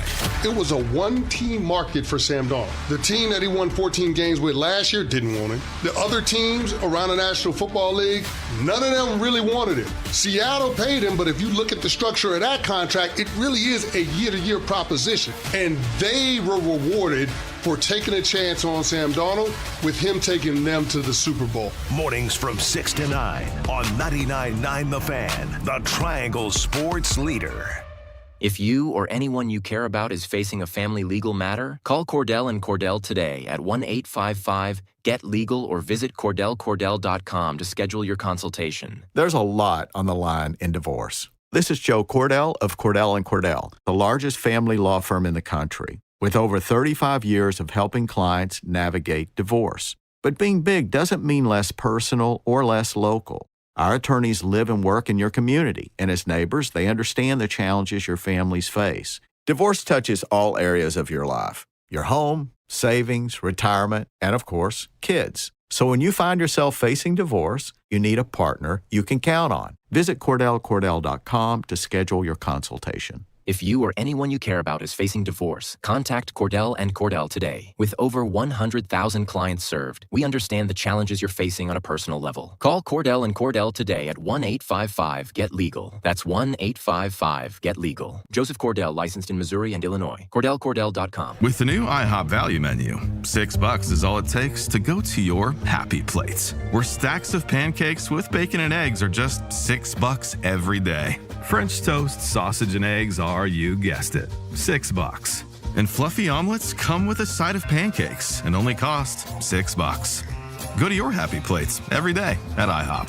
$7 in some locations. Available every day for a limited time at participating restaurants in the U.S. Hours may vary. No substitutions. Not valid with other discounts or promotions. Prices may vary. February is Heart Health Month, and I'm Tim Donnelly from 99.9 The Fan, joined today by Dr. Faisal Khan from Wake Med Heart and Vascular. Is there any type of warning sign that a person experiences before sudden cardiac arrest? Well, if there is a history of murmurs, if there's a history of passing out and not knowing exactly what happened, if there's a history of sudden cardiac death in the family, or if you have an abnormal EKG, those could be indicators that you may have a problem with your heart. So make sure you talk to your doctor about if you have any of those things happen to you. What are the warning signs for a heart attack? So if you're getting more short of breath, you climb a flight of stairs and you're getting short of breath, you have tightness or sensation of books on your chest or heaviness on your chest. If you're having dizziness, those could be signs that you may have problems with the blood flow to your heart, which could lead to heart attacks. If you're not feeling well, don't sit at home. We see that too many times. Act fast. Dr. Khan, appreciate you taking the time today. My pleasure. Go to wakemed.org to find a cardiologist near you or to learn more about your heart's health. Dixon still dribbling with his left hand out on the perimeter. Tries to drive on Aberdeen. A step back three from the freshman is good. Dixon splashes it home. The Drive with Tim Donnelly, 99.9 The Fan. Today is an old school, just busy news day. The Olympic freeze on NHL rosters has taken place. Artemi Panarin not traded to the Canes, traded to the Kings. Fun fact about the Kings game the other day, My son, who's almost 5 now, doesn't have his front 2 teeth. They got knocked out a while ago, jumping into a fireplace. But he has a hard time pronouncing some things. He knows what he's trying to say. Watching him try to talk about the Canes-Kings game was just a show. They sounded exactly the same. Canes and Kings were just right there. And if I tell him tonight that a guy that scores a lot of goals was traded to the Kings, he's gonna go, yes, we got him. He's just there's a who's on first element there. So I'll do my best to pronounce it appropriately for you. Artemi Panarin traded from the Rangers to the Kings, to the LA Kings, not to the Canes. Nailed it. Thank you very much. Also, the NBA trade deadline really spurring some deals, no pun intended, across the NBA. Anthony Davis and a couple other players traded away from the Mavs for a host of players from the Washington Wizards, including former Duke player Marvin Bagley, picks, and a bunch of others to the Mavs. There's a Kobe White and Mike Conley acquisition by way of trade for the Charlotte Hornets. Yeah, pretty awesome. This is why, and talking about the teams that are going to try to prove that they're not sellers after the Olympic break for the NHL, the Hornets, this little, a 7-game win streak now, completely changed the trajectory of their team. I think 7 games ago they were thinking about selling Miles Bridges, perhaps if you get a blockbuster LaMelo Ball. Then they go on this run where they just kind of solidify that their starting 5 is unbelievably legit and they don't want to break it apart. Now they're buyers at the deadline. Colin Sexton, Ousmane Dieng, and whatever the trade was, brought in veterans that are here to help. And then on top of that, there's a little game you may have heard of on Sunday, the Super Bowl, that people are getting ready for, and a little college basketball game you may have heard of, Duke Carolina Duke on Saturday. Big deal. Yeah, it is. And it's old school big deal, meaning they're both ranked top 15 in the country. I mean, the ideal is they're both top 5, but we'll settle for top 15. Top 15 with top 5 NBA prospects. And the best part about Caleb Wilson and Cam Boozer both being top 5 projected NBA picks is I think they're both going to be listed as like small forward, power forward. Like they're playing the same position. Sometimes you get like the quarterback matchup thing where you're like, can Drake May beat Sam Darnold? And you're like, they're not going to be defending each other. Like they're not even on the field at the same time. Can this point guard beat this center? I'm like, I don't like in the one switch a game where they're going to be matched up on the perimeter. Is that what you're talking about? No. But they will, like at times, be guarding each other. We will get the Cam Boozer back to the basket, Caleb Wilson doing his best to fight back, and you will get Cam Boozer on the perimeter trying his best to stay in front of Caleb Wilson. Like you will get that at times, and I'm looking forward to it. I was asked this question yesterday, and it's a very simple, but I think very good question going into a big basketball matchup. How would you exploit the other team's weaknesses? Essentially, what does Carolina have to do to beat Duke? What does Duke have to do to beat Carolina? And gosh, if I had those answers, I'd be selling them to Hubert Davis and John Shire. But I have some ideas. Okay? And they're based on what the weaknesses the teams have shown are. Carolina, my advice, right, if they asked me, and they won't, sell out to stop Cam Boozer in the paint.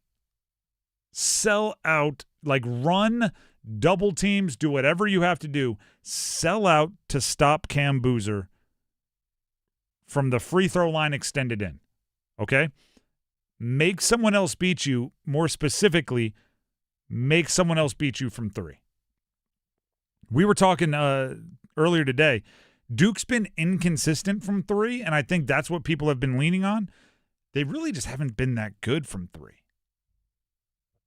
Even somebody like Isaiah Evans, who I think is a fantastic shooter, hit a big 3 last night against Boston College and did a little shimmy shake, a little Steph Curry shake, a little shimmy. But he's not shooting great as far as overall on the season. No one on Duke really is. Exactly. Of the regulars, I think Caleb Foster was leading the team at 38.2 and Cam Boozer's 38.1.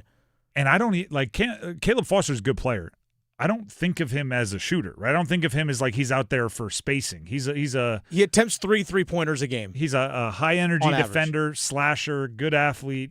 I don't think of him as like, hey, that guy's providing spacing. I do for some other guys that aren't shooting that well, which is an issue. Last year, Duke had 5 guys 38.5% or higher, 4 guys at 40% or higher. Cooper Flagg was 5th on the team last year at 38.5. He would be leading Duke in three-point shooting right now. Now here, and he shot very well in ACC play once they got started. But he's not shooting well in the NBA either from 3. Playing very well, not shooting very well. Here's my official stance. I don't think there are many teams in college basketball where it will matter, right? They're good enough to just get easy twos, get to the free throw line. They'll score their points anyway. And even if they don't, for most teams, their defense will be good enough that you won't have to score that many to win. If Carolina can be one of those teams where it's like, no, you're going to have to hit 8 threes to beat us.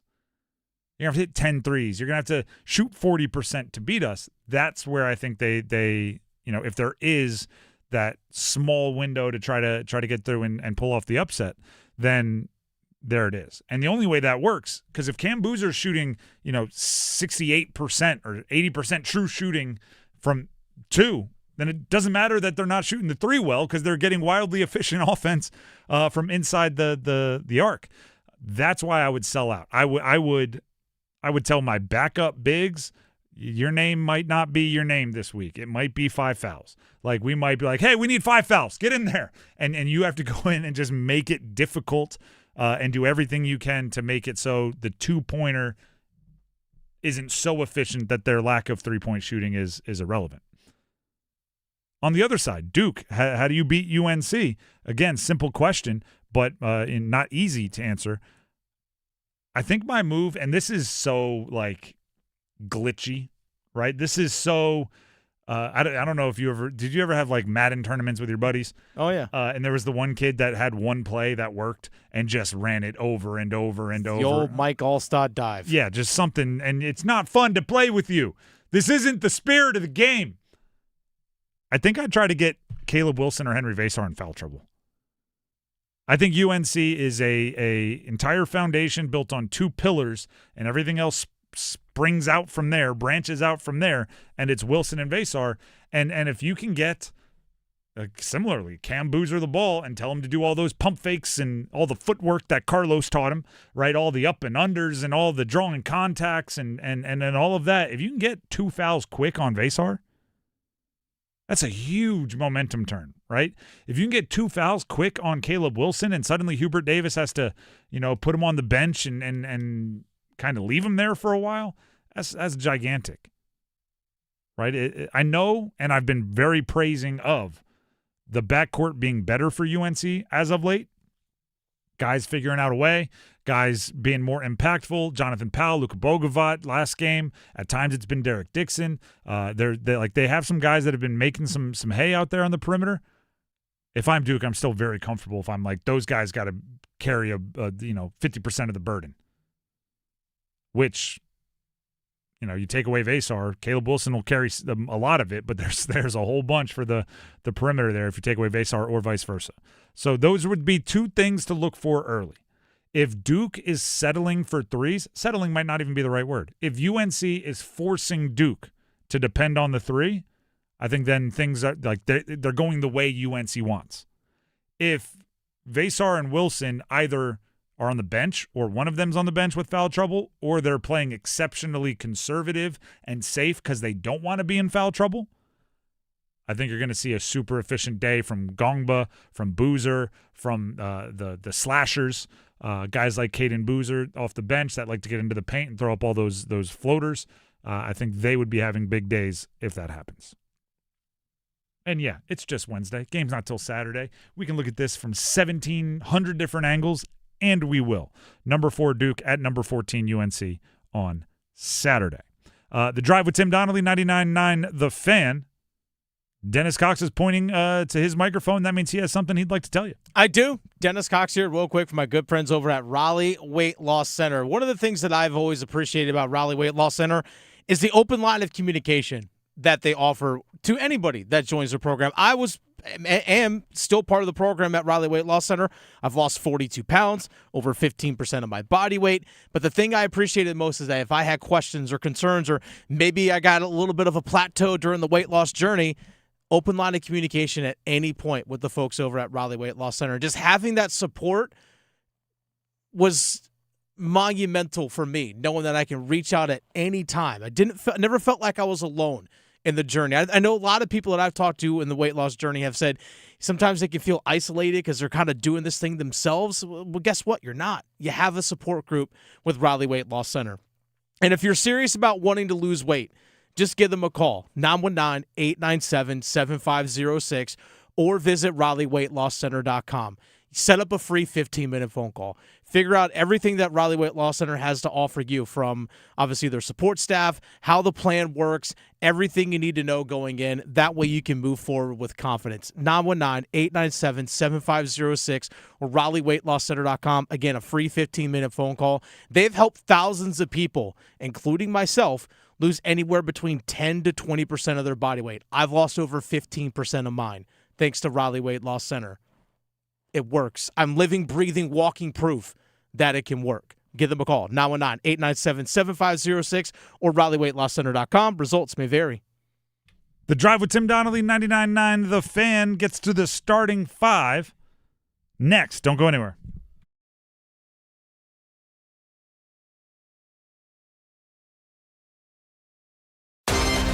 It's Super Bowl week on 99.9 The Fan. Hot dog, man! Listen all week long as we get you ready for Sunday's big game between New England and Seattle. May's going to run to the outside of the sideline. He's got the first down. Drake May picks up the first down, and that may be the play that sends the Patriots back to the Super Bowl. Inside interviews and our picks to win the Lombardi Trophy. It's finish time! The big game broadcast on 99.9 The Fan is presented by Wake Med. Hello, I'm John Heister for the Heister Automotive Group. And we're constantly looking for ways to serve you better. One of the ways we do that is with something we call a Go-See. And that's where you select a vehicle from our inventory, and we have thousands, and we get one of our product specialists to bring that vehicle to you at your convenience. How do we do that? Well, it's simple. We have a group of employees that are evaluated based on the number of presentations they do.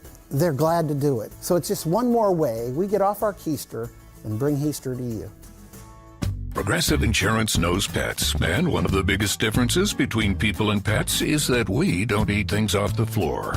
But dogs definitely will, and it makes them so happy, no matter what it looks like, smells like, or what state of decomposition it's in. We all want to go through life that carefree, and that's also why you should get Progressive Pet Insurance, because they eat things off the floor. So protect your pet from all the questionable life decisions they make. You know where they drink from when you're gone, right? Progressive Casualty Insurance Company and Affiliates. Coverage subject to policy terms and conditions. This is Gordon Miller from Miller Lending in Cary. Over the years, I'm often asked why we made the choice to become one of the only mortgage companies in the state to provide loans without closing costs as a primary source of funding. And my response is always the same. How did closing costs ever become a thing? Who was that first person who asked for a lower rate, heard it would cost $15,000 to save $50 a month, smiled and said, "That'd be great"? Recently, we're noticing a trend of large national lenders quoting low rates but with a high APR. This is the definition of what happened when that first person asked for a lower rate but ignored how much it would cost. Quotes today are a two-part process. It's not just the rate, but what are the closing costs? At Miller Lending, we simply don't believe you'll keep your loan long enough to realize additional savings. So before you throw away thousands of dollars in needless fees, pick up the phone and call Miller Lending today. 919-447-3377, or simply apply online at millerlending.com. Miller Lending is an equal housing lender and MLS number 250-2146. John Porcelain here for my friends at Buffalo Brothers. You know the big game is right around the corner, and it's time to start thinking about big game parties. Don't be that guy that doesn't get the best wings in town. So order your wings today from Buffalo Brothers. Come and get Buffalo Brothers Big Game Special. 2 large pizzas and 20 wings for just $50. That's food for the whole family at more than 20% off. But remember, order today as pickup times fill up fast. Buffalo Brothers. Oh man, now I want wings. This hour of the Triangle Sports Leader is powered by Ritchie Law Firm, injury lawyers. Ritchie Law is on top of it. Go to ritchielaw.com. That's ritchielaw.com. They score! Broadcasting live from the Lenovo Studios. WCMC HD1 Holly Springs. 99.9 The Fan. The Triangle Sports Leader. WRAL meteorologist Amy Wilmoth. Rain arrives for the evening commute with temperatures staying in the 40s for the rest of the afternoon. And then overnight tonight, a transition to a wintry mix with light accumulations possible. Overnight lows fall into the upper 20s. Weather update brought to you by Blue Shark Vodka, the world's smoothest vodka. Pour Blue Shark Vodka at all your events to lift everyone's spirits. Blue Shark Vodka, the shark that doesn't bite. 5 o'clock check of your Monday. Dow Jones at the closing bell, up 260 points to 49,501. This hour of the drive is brought to you by Law Tigers. Injured in a motorcycle accident? Call Law Tigers before you call your insurance company. Case evaluations are always free. You don't pay a dime until your case settles. Law Tigers, North Carolina's motorcycle lawyers. It's 5 o'clock. Time to serve up the biggest sports stories of the day. Here comes your starting 5. The Drive with Tim Donnelly, 99.9 The Fan.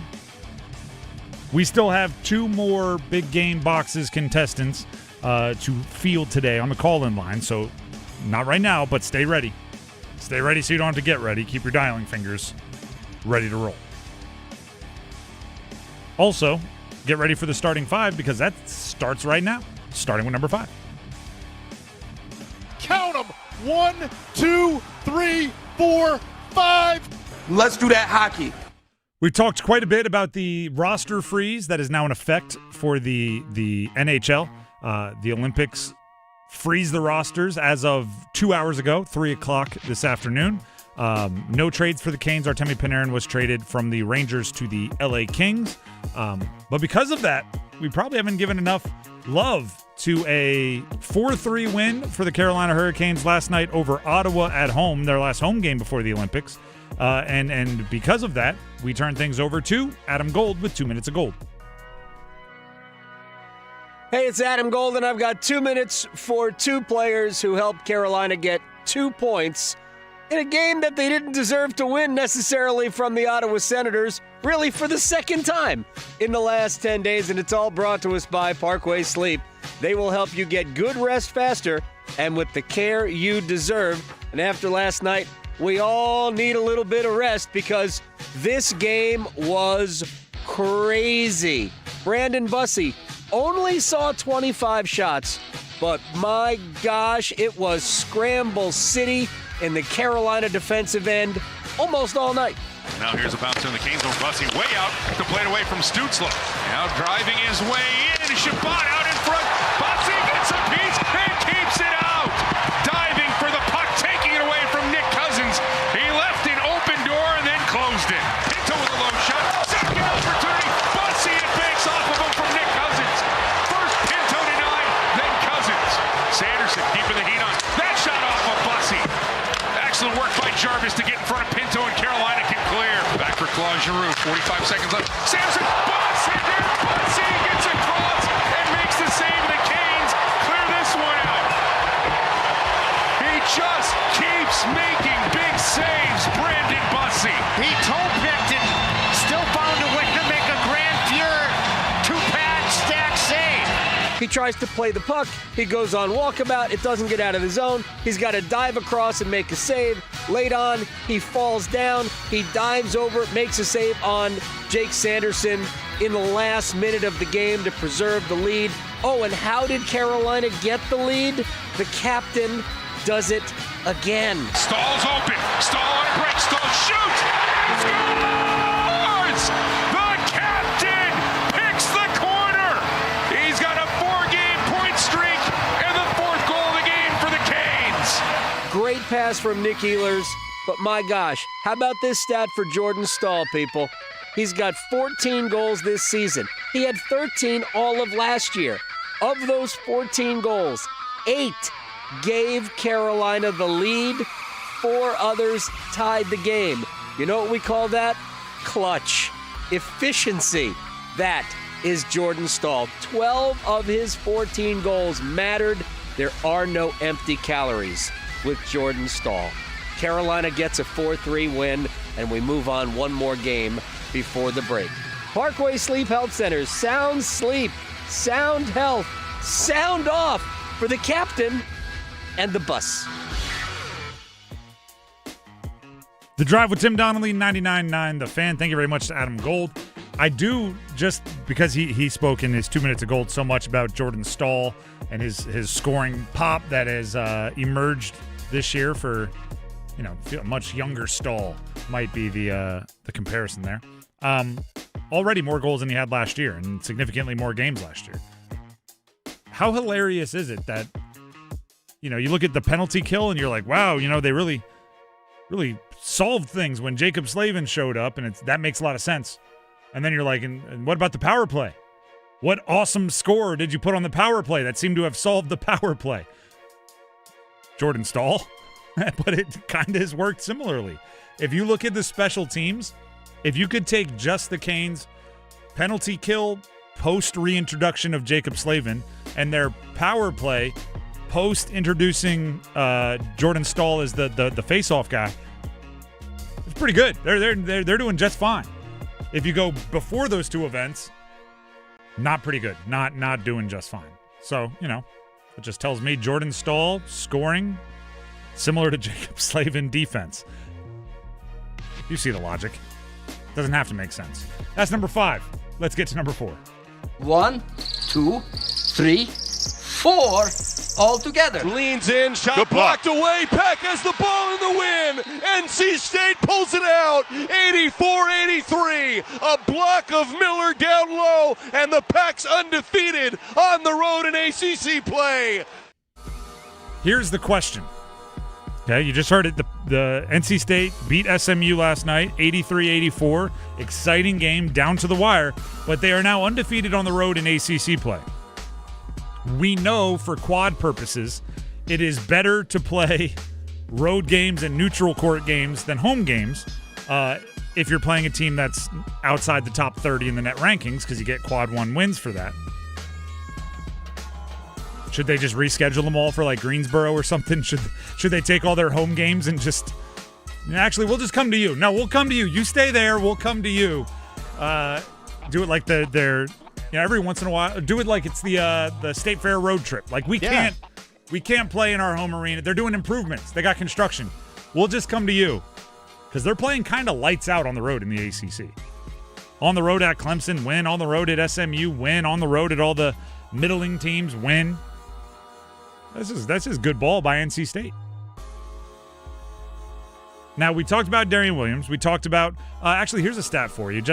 We were talking about how well they shot the 3 and how a particular distributor may have something to do with that. Per Pack Insider, 6th time this season in 23 games, so a little over a fourth of the time. 6 games this season in 23 games, State made at least 16 3-pointers. I'm going to play a trivia game with all of you. 6th time, these are the numbers you need to know just to prepare. 6th time this year that NC State has made 16 or more 3-pointers. Okay. Prior to this season, in the previous how many games have the Wolfpack hit 16 or more 3-pointers? All right, so they've hit 6 times in 23 games this year. They've hit 16 or more 3-pointers. Okay. They have hit 16 or more threes in a single game 6 times in the previous blank amount of games? 200. 1,300 games. Oh, okay. They made it 6 times this season. Wow. Prior to this season, the Wolfpack had only hit 16 or more threes in a single game 6 times in 1,300 games. 1,300 games. So it is not hyperbole at all to already make this statement as a declaration. This is the best three-point shooting team in NC State history. That's pretty good. I mean, it's not like State is Indiana football and they just broke every school record in their entire category today, or this year, I should say. No, this is a team with multiple national championships. But the one I want to talk about was Kadir Copeland. He had 16 assists. 16. And with 0 turnovers. 0 turnovers. Thank you for adding that. He is the definition of. And I think every team needs 1 or 2 of them. He is so much fun to have on the team that you are rooting for. And I could see if SMU wants to make voodoo dolls of him and stab it with pins. He's jawing with the student section going into timeouts. He's high aggression. He's letting everybody know that he's having a great game. And then, which is, SMU fans probably didn't love, he's also playing really well, almost had a triple-double. Then after the game, they're interviewing him on the broadcast, and he can't give love to his teammates enough. I don't get 16 assists without these guys making the shots. They're doing gotta shout out to my guys. He spent 4 minutes just exclusively shouting out his teammates. And then the interview was over and they, thanks, Kadir, good luck the rest of the way. And he jumps back on the mic one more time and goes, and I just want to shout out my guys. It's like they love the heck out of him, and I could see why everybody else probably doesn't. Meanwhile, I remember when he was on Syracuse. Easy not to like. And now he's for a team here in the Triangle, and it's like, you know what? State fans are going to love this guy. Mm-hmm. By the way, double-double for him. 10 rebounds, 16 assists. 7 points. 7 points. 7 it's points. Just, if it wasn't a close... It's a weird double-double. If it wasn't a close game, I would have said, kick him the ball. Somebody get him the extra 3. A triple-double's pretty cool. Somebody get it, but with it being a 1-point game, there was none of that thinking. Well, who knows what happened? He missed 2 free throws at the end there. If he hits both those, it's a 3-point game. He has 9 points himself. If maybe he ends up with the ball again and gets the ball again, gets fouled again, you never know. Could have had a triple-double, but that's what it is. I don't think he's complaining. 16 assists. I don't think he is either. I believe it's tied for 3rd. It's definitely top 4 in NC State history. I actually think it's 4. There's somebody at 1. 2 was Sidney Lowe and another super important name, Spud Webb. They were tied, and then it was right after that. It was Kadir Copeland. What number was that? I'm all over the place. That was number 3. That was number 4. Let's get to number 3.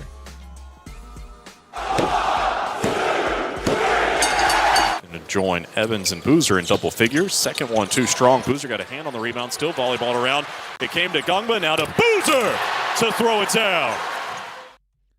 Duke won last night. They played Boston College. They held Boston College to 49 points. 49. That's good defense. Offense only scored 67, so they actually didn't really even come close to covering the 27.5 or 26.5, depending when you locked in the spread, which is crazy.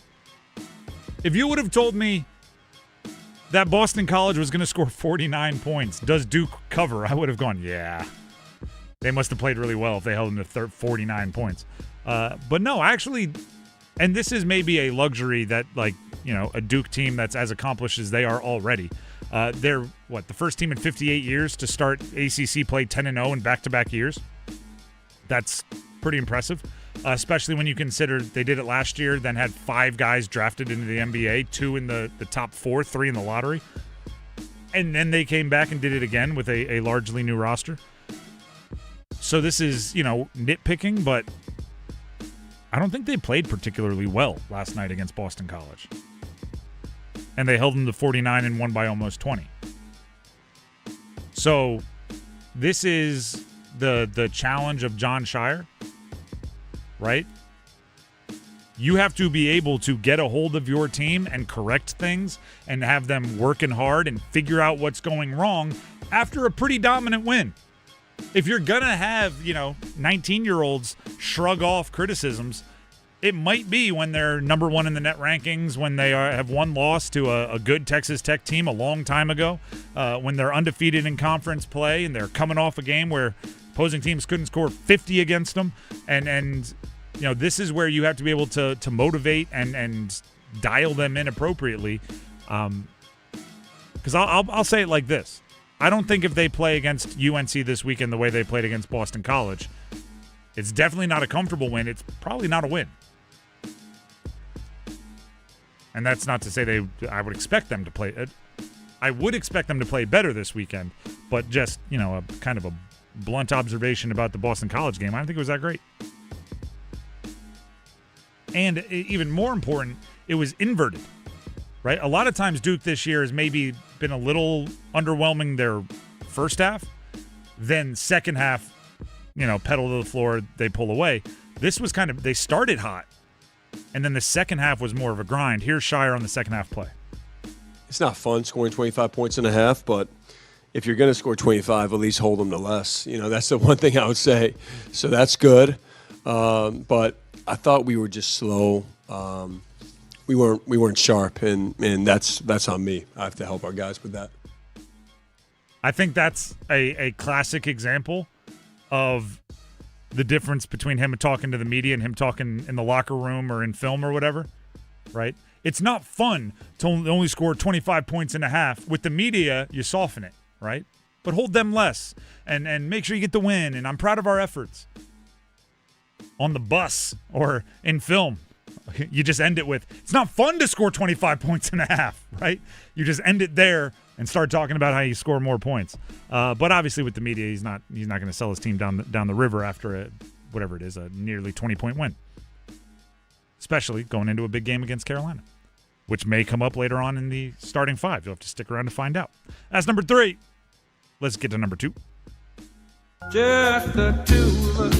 It's a Powerball power play for Carolina. They'll win the draw. Jarvis will get to it. Now Aho sent that Jarvis shot. He scores on the power play. Seth Jarvis puts the Canes up 2-1. That was the Canes. But guess what? We're not talking about that game. We already talked about that game. Right now we're talking about the NHL roster freeze, which went into effect at 3 o'clock this afternoon. Let me paint the picture of how we experienced the roster freeze at 3. For the last, I would say, week or so, we've heard Carolina in the mix for a bunch of different trade talks, or trade targets, including Artemi Panarin. As we got, I would say, towards this week, this like Monday, Tuesday, we started to hear Carolina is aggressive. They want to get something done by the time for the roster freeze. And they didn't.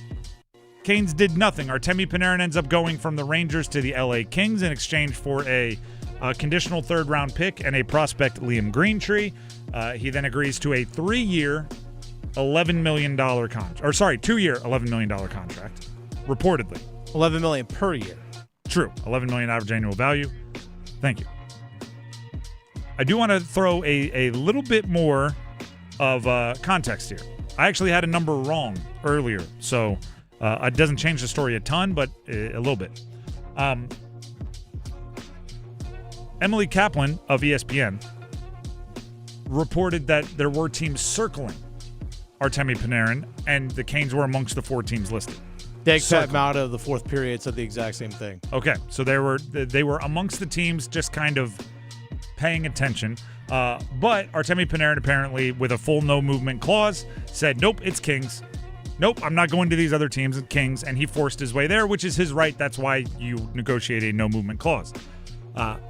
Frank Saravalli, 1 hour ago, hockey insider, well-known, as part of his reporting on the 2-year extension that he signed at $11 million per season, Panarin, other teams had been prepared to offer in the neighborhood of 4 years $11.75 million average annual value. I earlier today offhand referenced that report and said 3 years, 11.75. It's actually 4 years. I went and double-checked, which is, I mean, that shows how much Panarin did not want to go to those other places, because 2 years, $11 million per to 4 years, $11.75 per. That's a hefty financial difference, especially when you consider where he is at in his career as far as age, right? With every year, he's less likely to get another giant bite of the apple, and that would have guaranteed him, good amount more money. With that being said, I do not hate that the Canes were not the winners. I do not hate that whether they wanted it or not, that it didn't happen. I think patience and discipline will go a long way this trade deadline. I think more teams will be sellers after the Olympic break, particularly if they start with, losing 3 out of 4, something along those lines. And players who you maybe didn't think were available might be available, and that's a lot of money if you're going to spend it on somebody. And obviously Panarin is a dude, he's a scorer, proven, that kind of deal. I'm just not sure if he was going to be the perfect fit. So, I'm withholding my judgment on everything until we see what the Canes do after the Olympic break, and we'll talk about it a bunch over the next 3 weeks. Dennis, anything you want to add? I know you were refreshing right alongside me with all the insiders and everything all afternoon, waiting. I think the only thing I'll add is now everyone around the league knows who's available, and then they all can now plan. You can talk during this roster freeze. Everyone now knows where one of the biggest fish is gone. Now you know exactly how to move forward. Beautiful. That's number 2. Let's get to number 1. The one! Dixon still dribbling with his left hand out on the perimeter. Tries to drive on Aberdeen. A step back 3 from the freshman is good. Dixon splashes it home. This weekend, big game time. Not the Super Bowl. We're talking Carolina hosting Duke men's basketball, which it better be awesome. Do you know why? Do you know why? This year especially. Does it always deliver? It better be better than it usually is. Oh, why is that? Because the ACC's dumb scheduling made them give up all their other rivalries playing 2 times a year. Yeah. So if this is the one you're going to get, and I get why, money, rivalry, I hear you. But you better perform. Right? State doesn't have to go to the Dean Dome, doesn't have to go to Cameron this year. They're all going to the Lenovo Center. And if you're taking away State at these two schools better give us something special every time they play. I don't want some boring 8-point win where you're hitting free throws for the last minute 20. I want something that comes down to 3, 2, balls in the air. Who knows if it goes in or not, but I want something classic. I want Caleb Wilson, 26-12, Cam Boozer, 23-19. I want something crazy. I want a role player on each side to step up and have a career game. I want Bogovac to have 22 on 10 shots. I want Hamania or Dame Sarr. Did you see the dunk Dame Sarr had against Boston College right early? Goodness gracious. I want Dame Sarr to get 9 of those. I want to be confused. I want to be watching this game and wondering if I'm watching the highlights because every play is a highlight. I'm like, wait, they haven't chilled. That's what I want. It's the only protected rivalry in the ACC either of these teams have. So it better live up to the hype. And, it doesn't happen. It feels like it happens every single time. It doesn't happen every single time. Both of these teams are in the top 15. Both of these teams are vying for seeding in the ACC tournament. They're vying for seeding in the NCAA tournament. Both of these teams have a top 5 pick projected. Obviously, Wilson for UNC and Boozer for Duke. And it's been a while since they've had that kind of NBA talent on the rosters at the same time. Right? What was it? Drake Powell went something 20 in the NBA draft for UNC, but they really haven't had like lottery picks in a while for the Tar Heels. So putting Caleb Wilson out there, this is an old school top of the line Carolina hosting Duke game, and it better live up to the hype. I want a little bad blood. How about that? A little trash talk. I want, if there's a jump ball, I want them to care about who hands it to the ref. That's how you know. Right? When there's a dual possession jump ball and they blow the whistle and both teams just drop it and walk away, I'm like, oh, I want that one extra rip. Like, no, I want it to hand it to the ref for the inbound. That's what I want from these two teams. I want coaches saying snarky things that might be about the other team in the postgame. Just vague enough to have plausible deniability about it. Oh, that had nothing to do with them. I was talking about our guys. I mean, if they want to. I don't see either of the. If there's going to be one of those dropped in a postgame, it's probably going to be Will Wade. I don't think it's going to be Hubert Davis or John Shire. But I want it to be, just vague enough where it's like, were you saying something there? No, I just talk about my guys. Just talk about my guys. Saturday. Long time for that excitement to build. The Drive with Tim Donnelly, 99.9 The Fan. We will grab our numbers game contestants in just a couple of minutes because first we want to hear from Dennis Cox. Hey, Dennis Cox here real quick from my good friends over at Law Tigers. I know a lot of the snow and stuff's melting away.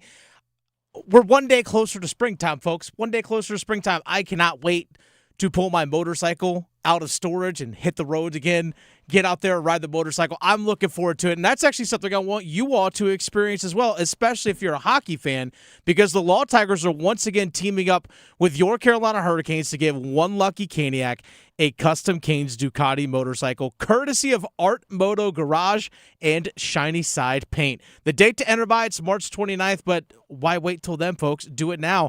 Go to caniacsbike.com to enter for your chance to win. The Ducati motorcycle will be given away live on April 4th at the game, and it includes tickets and a catered suite. That's a pretty sweet deal, if you ask me. Tickets to a catered suite and an opportunity to win a bike, a Ducati, a custom Canes Ducati motorcycle. You'll be one of one out there on the roads, folks. Visit caniacsbike.com. You'll see pictures of the bike. Enter for your chance to win right there. caniacsbike.com. Law Tigers is a network of independent law firms who are members of the American Association of Motorcycle Injury Lawyers. Law Tigers is not a law firm. The Drive with Tim Donnelly, 99.9 The Fan needs numbers game contestants. Today's prize, 4-pack. That's right, a 4-pack. I want to emphasize that. Usually we're giving away pairs of tickets. This is a 4-pack of tickets to see Monster Jam at the Lenovo Center on February 21st. Monster Jam at the Lenovo Center on February 21st. So go ahead and call in now if you want to play the numbers game and potentially win that 4-pack. 919-860-5326. That's 919-860-5326 to play the numbers game and potentially win yourself some Monster Jam tickets. Stick around. Adam. I'm Adam Gold, and I'm there. Tim. I'm Tim Donnelly, and I'm there. Dennis. I'm Dennis Cox, and I'm there. Victoria. I'm Victoria Bodenecker, and I'm there. Paul. I'm Paul Eihander, and I'm there too. You'll find them all here on the brand new 99.9 The Fan app. To work, to school, the beach, the mountains, the arena, take The Fan with you wherever you go. Available for Apple iPhone and Android phones. Download the 99.9 The Fan app today. Powered by Aspire Money Management. You pull up at a McDonald's drive-thru at the crack of dawn to get your $3 crispy chicken biscuit.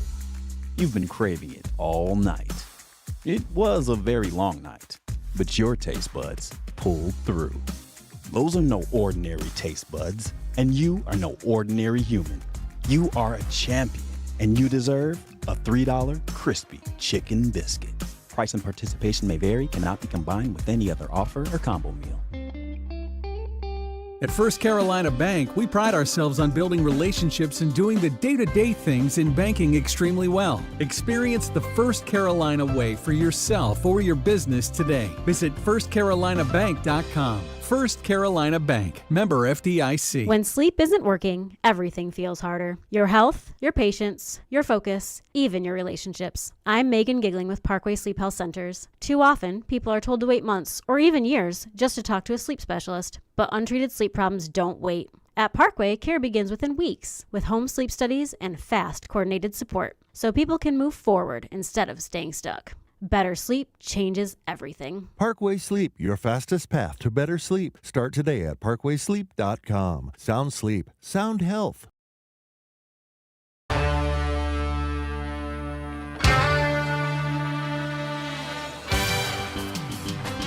The Drive with Tim Donnelly, 99.9 The Fan. It is time to play the numbers game. Today's prize, a 4-pack of tickets to see the Monster Jam. Lenovo Center, February 21st. 4-pack will go to either Dave in Fuquay Arena or Clay in Holly Springs. They'll battle it out with jersey number trivia. As always, we'll bring them both onto the show, ask them the same question, and Dennis will pick his favorite answer. That person will get to go first. We'll start with Dave. Dave, can you hear me? Yep, I can hear you. All right, perfect. The question for today, we're giving away Monster Jam tickets. So I brought up the Monster Jam website here. I'll give you a couple of the truck names. Classics like Gravedigger. Also, Kraken, the Mohawk Warrior, Northern Nightmare. So I ask you, if you were a Monster Jam driver and you were given a truck and you got to name it, what is the name of your Monster Jam truck? The Caniac. You know what? It's a good answer. You might have some copyright issues there, but in this place, you got good lawyers. Dennis, any follow-ups? No questions. Perfect. We'll roll over to Clay. Clay, can you hear me? Yep. All right. In honor of Monster Jam, which are the tickets we're giving away, a 4-pack, and the trucks being named things like Rammunition, Shell Shocked, and Sparkle Smash, which are all real Monster Jam truck names. If you were a Monster Jam driver and you had a truck and you had to name it, what would you name your truck? Let's go with the Wolfman. The Wolfman. All right, you didn't sound confident in it, but you are locked in with the Wolfman. You were like Ron Burgundy. You said it with a question mark at the end. Wolfman? All right, you're locked in, as I said. That means, Dennis, you now get to choose between Dave, who went with the Caniac, or Clay, who went with the Wolfman. Well, I got to go Dave just simply based off confidence there. Yeah, the Caniac. Could you imagine Trip Tracy driving the Caniac monster truck? That'd be, let's go. Let's make this happen. At least get him. Do they even have passenger seats in these? Could he just ride along? No, he'd be driving. All right. Hey, fine. I'm with it. I'm imagining him like the people that ride the Zamboni during intermission. Yes. Just like sitting there waving, not driving, just along for the ride, waving at everybody. The Drive with Tim Donnelly, 99.9 The Fan. It is time to play numbers game, and that's going to. Yeah, I got to go Dave and Fuquay There you this go. one. Dave gets to go first. Don't worry, Clay. You'll have your chance. Just have to sit on hold for a little bit here. Dave, are you ready to pick your category? Yep. All right. The categories are NFL players, Panthers throughout history, NFL players whose last name end in a vowel, emphasis on A-E-I-O-U, not Y in this case, NBA players that are currently in the NBA but have late January birthdays, or NHL Hurricanes throughout history. Let's do the Hurricanes. All right. I will give you the team and the player. Give me the jersey number as quickly as you can. There will be 30 seconds on the clock, one pass if you need it. I will say the team in this category, even though we know it, just to keep it fair timing-wise with the other categories. Do you have any questions before we get started? Nope. All right. Your time will start when you hear the horn. Jackson Blake, Carolina Hurricanes. 25. Incorrect. Mike Riley, Carolina Hurricanes. 21. Incorrect. Jackson Blake, Carolina Hurricanes. 53. Correct. Jeff Skinner, Carolina Hurricanes. 73. Incorrect. Mike Riley, Carolina Hurricanes. 81. Incorrect. Jeff Skinner, Carolina Hurricanes.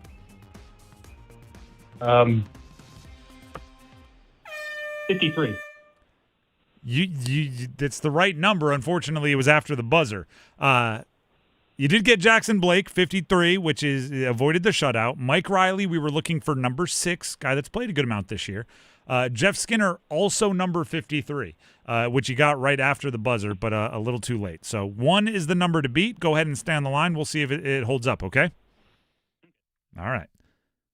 That brings us to Clay, who would be driving around the Wolfman if this were a Monster Jam. Clay, are you ready to pick a category? Yep. All right, the categories are NFL, Panthers throughout history. NFL, last name ends in a vowel, A-E-I-O-U, not Y. or NBA players that are currently in the NBA and have late January birthdays. Let's go Panthers.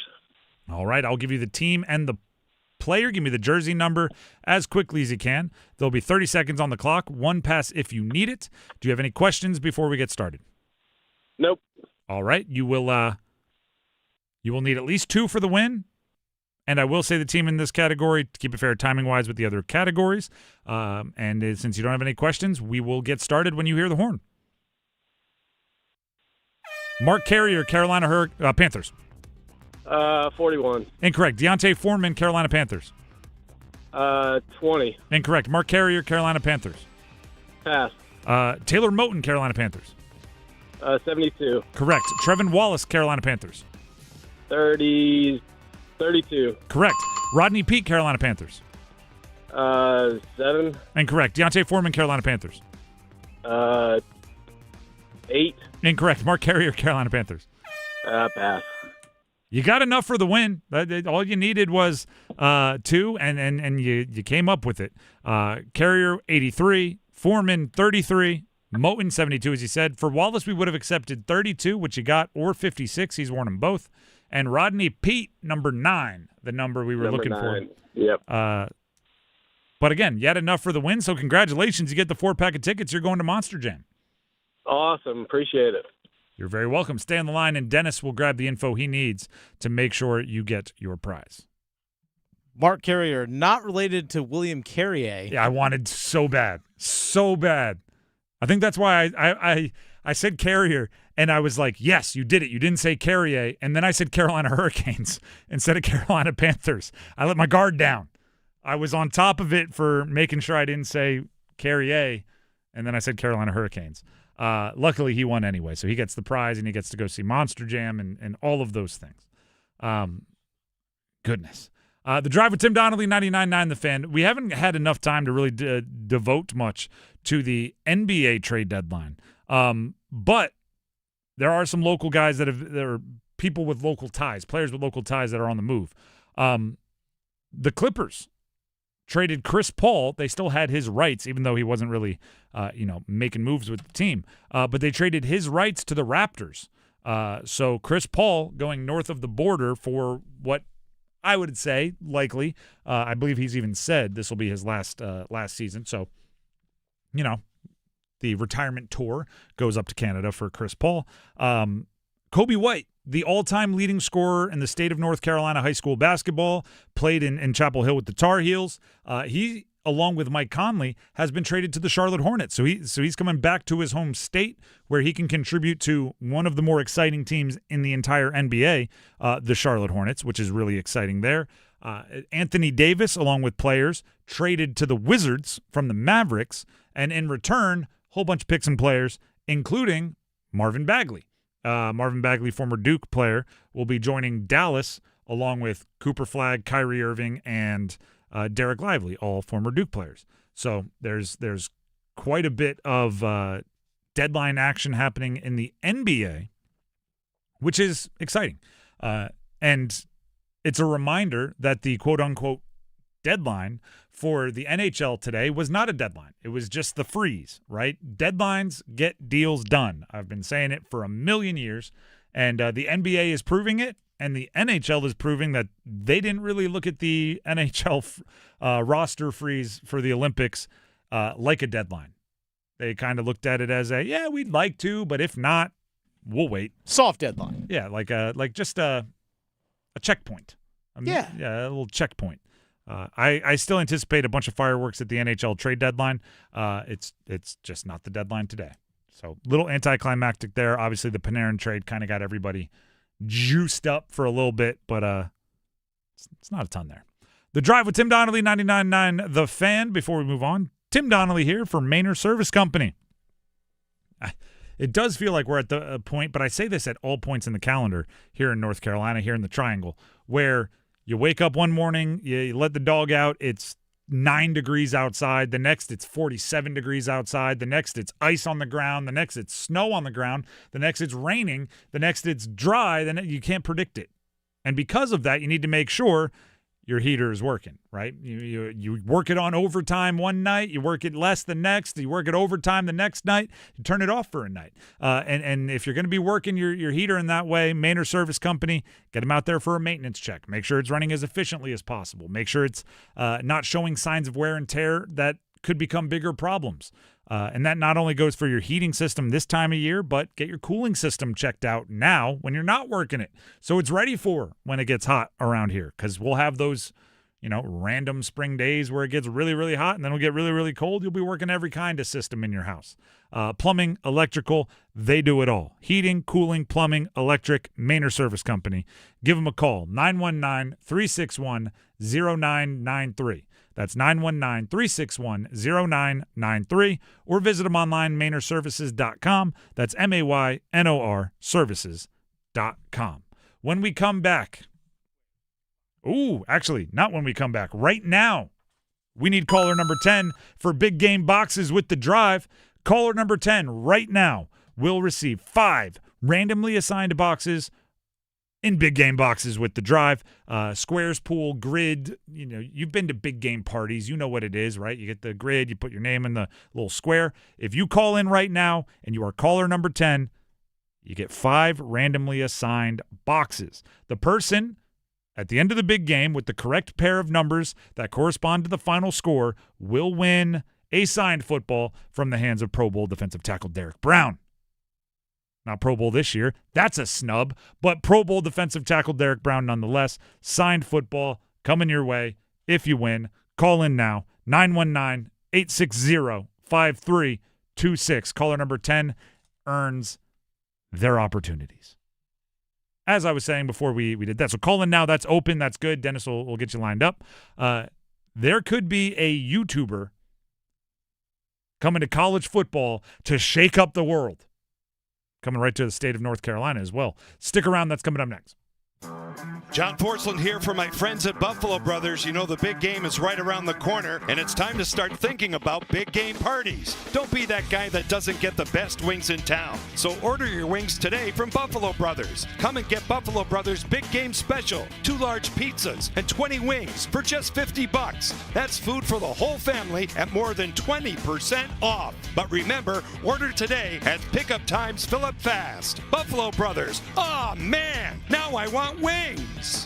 The world's best athletes in Italy are going for the gold, and 99.9 The Fan will help you follow them for all 16 days of the Winter Games. Starting this weekend, listen for all the action from across the Atlantic. Check in often for event finals from Italy and the updated medal count as the USA takes on the world. Updates from the Winter Games on 99.9 The Fan are presented by Wake Med. 5 seconds left in the game. Do you believe in miracles?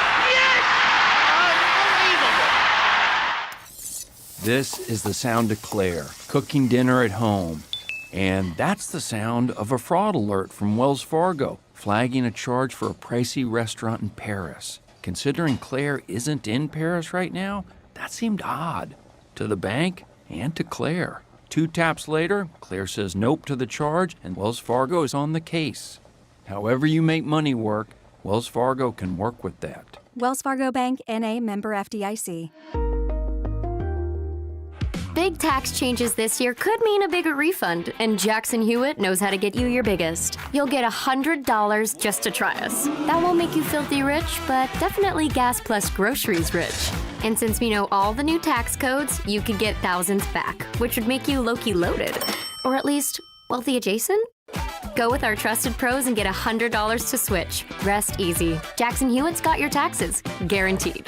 Limited time offer for new clients. Participating locations only. Details at jacksonhewitt.com. February is Heart Health Month, and to learn more, we're joined by Dr. Ashish Patel, an electrophysiologist for Wake Med Heart and Vascular. That is quite a specialty that you have. How does that differ from being a cardiologist?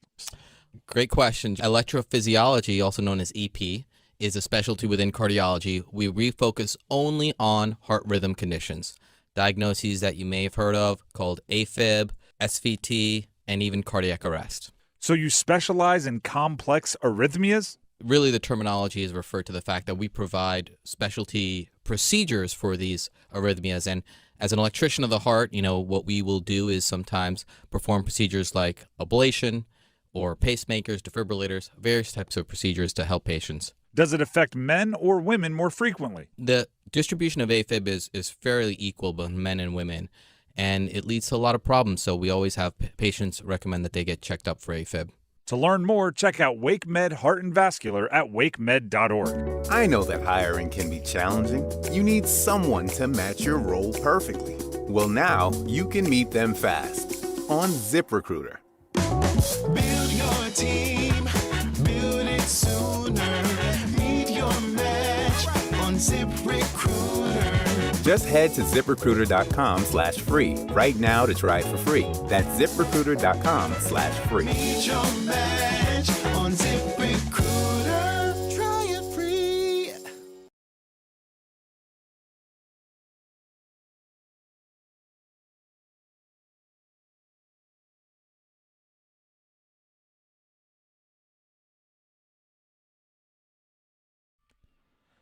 The Drive with Tim Donnelly, 99.9 The Fan. We still have one more big game boxes opportunity for you today here on The Drive. So we'll do that right before the end of the show. Okay. Right, we do have one more, right? We do have one more. We're getting so many opportunities to win the Derek Brown signed football that I'm losing track. We do 4 per day all week. That's what you need to know. 4 per show all week. With that being said, this is going to sound like it's an Onion article, like The Onion. Remember the satirical publication? Oh, yeah. It's going to sound like that, but I promise you it is not. Mr. Beast may buy a national championship for ECU. Go on. So the way this broke is it's kind of been a running joke in online circles. For those of you that don't know, Mr. Beast is, I think his name's actually Jimmy, and he's from Greenville, and he is, I think we can comfortably say, like the biggest YouTuber in the world. Jimmy Donaldson. Donaldson. He's a YouTuber. He puts on these challenges, these elaborate games on YouTube, and now he has a deal with Amazon for the Beast games. He's branched out into Beast is now a brand that's spreads out into a bunch of different industries. He is, depending on where you look, estimated to be worth anywhere from $1 billion to like $3 billion.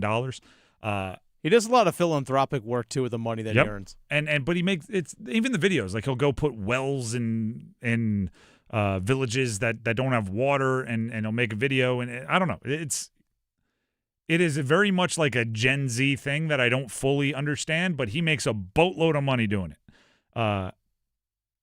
And it's been a joke, right? Because he does a lot of like, if this person stays in a airplane that I have bought on a runway for 100 days, I'll give him $10,000 a day for as long as he wants to stay in there. Like these weird challenges.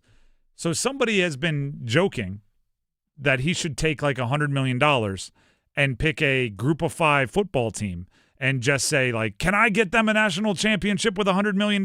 Next video, Mr. Beast. So let me make sure I get this right.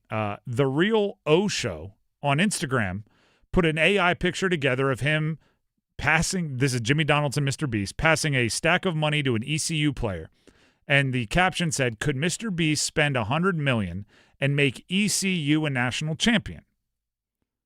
Now, that's not just happenstance, right? His mom had worked for ECU from the area, and he already has a relationship with them for some NIL and some branding stuff. He retweeted or reposted the Instagram with, should I do this? ? In big letters. Then I'm like, oh, that's fascinating. He's at least egging it on, right? He's at least joking about it. He's in on it. 247 Sports puts out an article that says he shared the image by basically everything I just told you. Posts were shared all over social media. They approximate his net worth is $2.6 billion. Explains the connection. He grew up in the area and the partnership. His mom used to work there, on and on. Then they hit this. According to sources, again, 247 Sports, According to sources, East Carolina Athletics have met in the past with Donaldson's team and pitched them on an idea to fund a team or teams within the athletic department. In return, Donaldson and his team would be given full access to facilities for whatever video and documentary footage they need. Another meeting between Mr. Beast reps and ECU is trending towards happening, sources say, and has been discussed for weeks well before this idea went viral on Tuesday night. There is a world. I'm not saying it's likely. I don't know if it's likely. But Mr. Beast and his team already often utilize ECU facilities for their content. So there's already a relationship and a partnership that they have. There's a world where a YouTuber multi-billionaire looks at something like Indiana, what they just did, and they infused their program with a bunch of money, hit the transfer portal aggressively, won a national championship, and says, I think Amazon might be interested in a documentary on if you can buy a national championship for a group of 5 team. Yeah. And or it's on his own YouTube channel, the whole deal. And I might be one of the few people who can, as a billionaire, simply try it.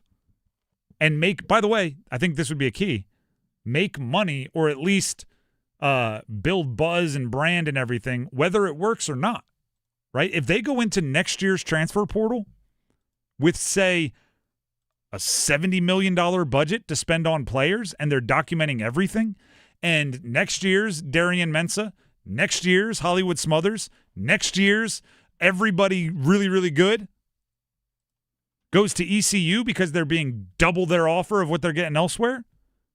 Meanwhile, they show up and they're getting NIL deals with Mr. Beastables or whatever his snack food brand is. Feastables.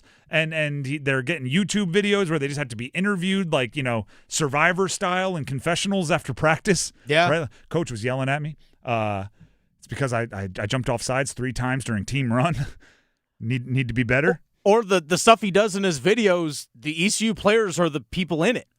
Even more hilarious. I mean, that's the thing. It's like that's what you do. That is the NIL. Like you're all in the cold tub after practice. He shows up, last one out, gets $50,000, something like that. Cash. Yeah, why not? Like it, and they just have the best roster in football, and they go try to win a national championship, and they have a target on their back for every game that they play. This kind of thing, like it's a bit lucky. Right? ECU would have to be the team who he happened to be born near. You know what I mean? Like, that's just kind of lucky. But it could level up your program. Because once you win a national championship, you do start kind of printing money. Then all of a sudden, merch is selling and tickets are selling. And you can keep it going if he just spends the money for you to level up. It's a hefty amount of money, don't get me wrong. But, Dennis, you were saying, it's already kind of known he spends a boatload of money per video anyway. Yeah. Like, he'll spend multiple dozen millions of dollars on a video already. So if he's getting, 100 videos out of this, it wouldn't be outlandish for him to spend $100 million on the experiment. He has over 465 million subscribers on his main YouTube channel, and he has over 600 million across different platforms like TikTok, Instagram, and all that stuff. He has the biggest channel on YouTube. That's unbelievable.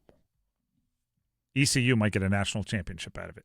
And also, I think it would change things in college sports. If it becomes that, if he does it and it works, and it's that obvious that you can just buy a national championship, I think then it would lead towards salary caps and it would lead towards a bunch of other things.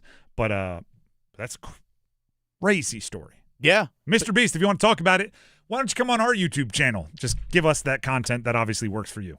For real. Just share the love, why don't you? Hey, you know what? We can collaborate on your channel to get more of the messages out there. There we go. Let's go. We'll give you the local sports fan. You give us 460 million fans.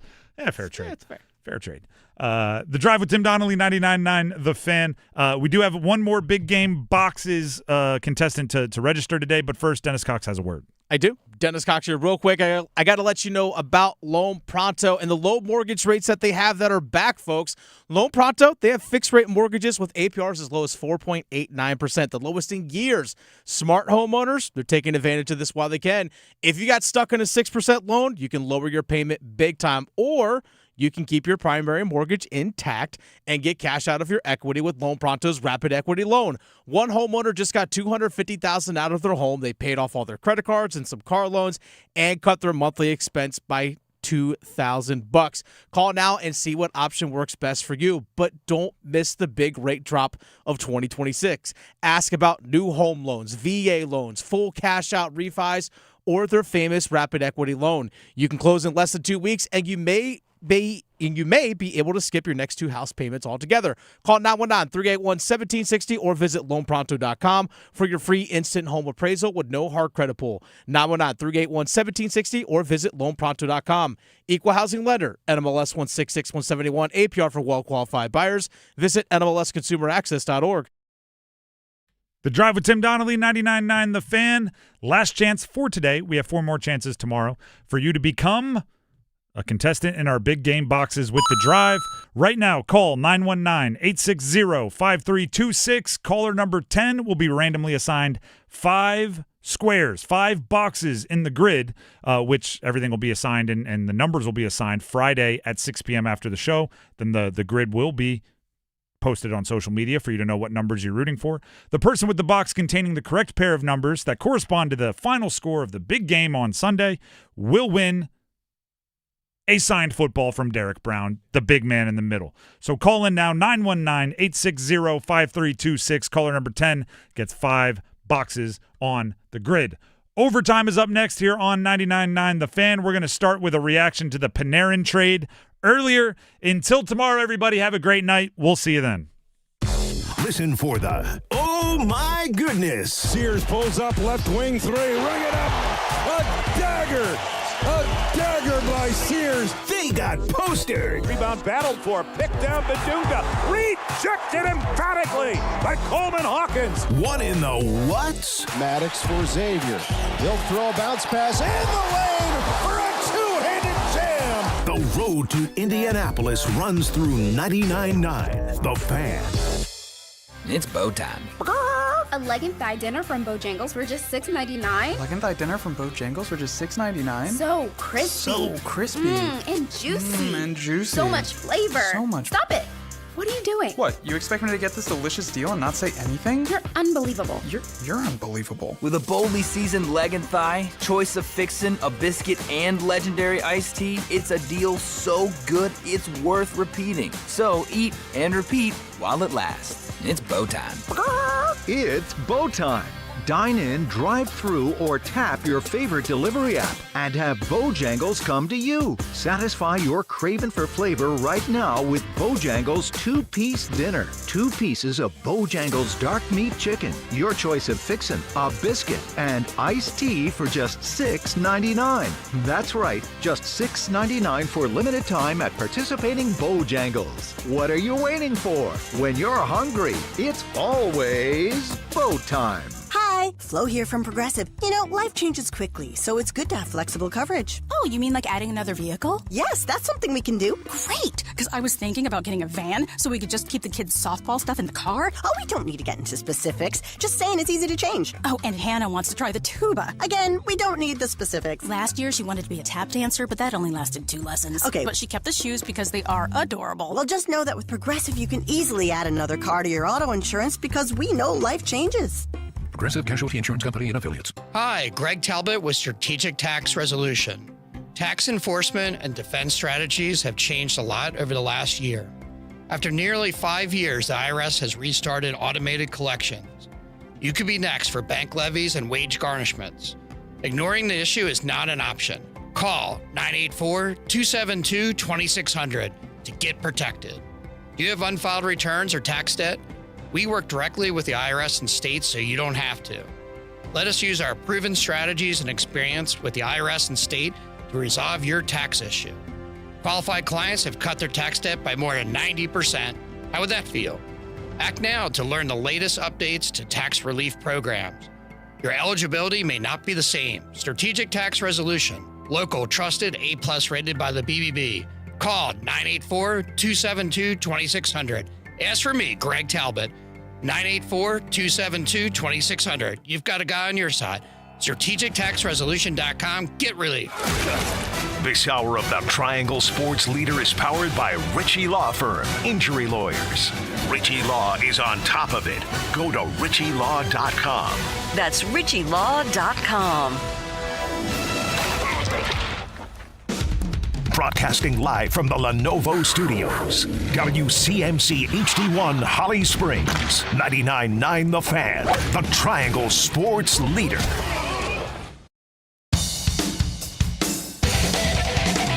It's 6 o'clock. Time to shift into overdrive. All highlights, no filler. As we run it back from the drive with Tim Donnelly. NHL rosters are frozen. No more trade. Back to your corners. You heard the bell. There it is.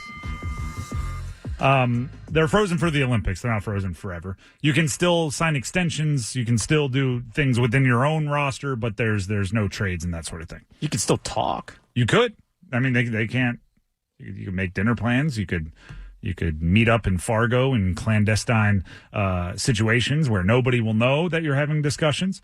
I actually think that's part of the reason why the Canes did not make a move before rosters were frozen. And if you're just tuning in, the big news being that Artemi Panarin was traded, not to the Canes, as you can probably hint at there.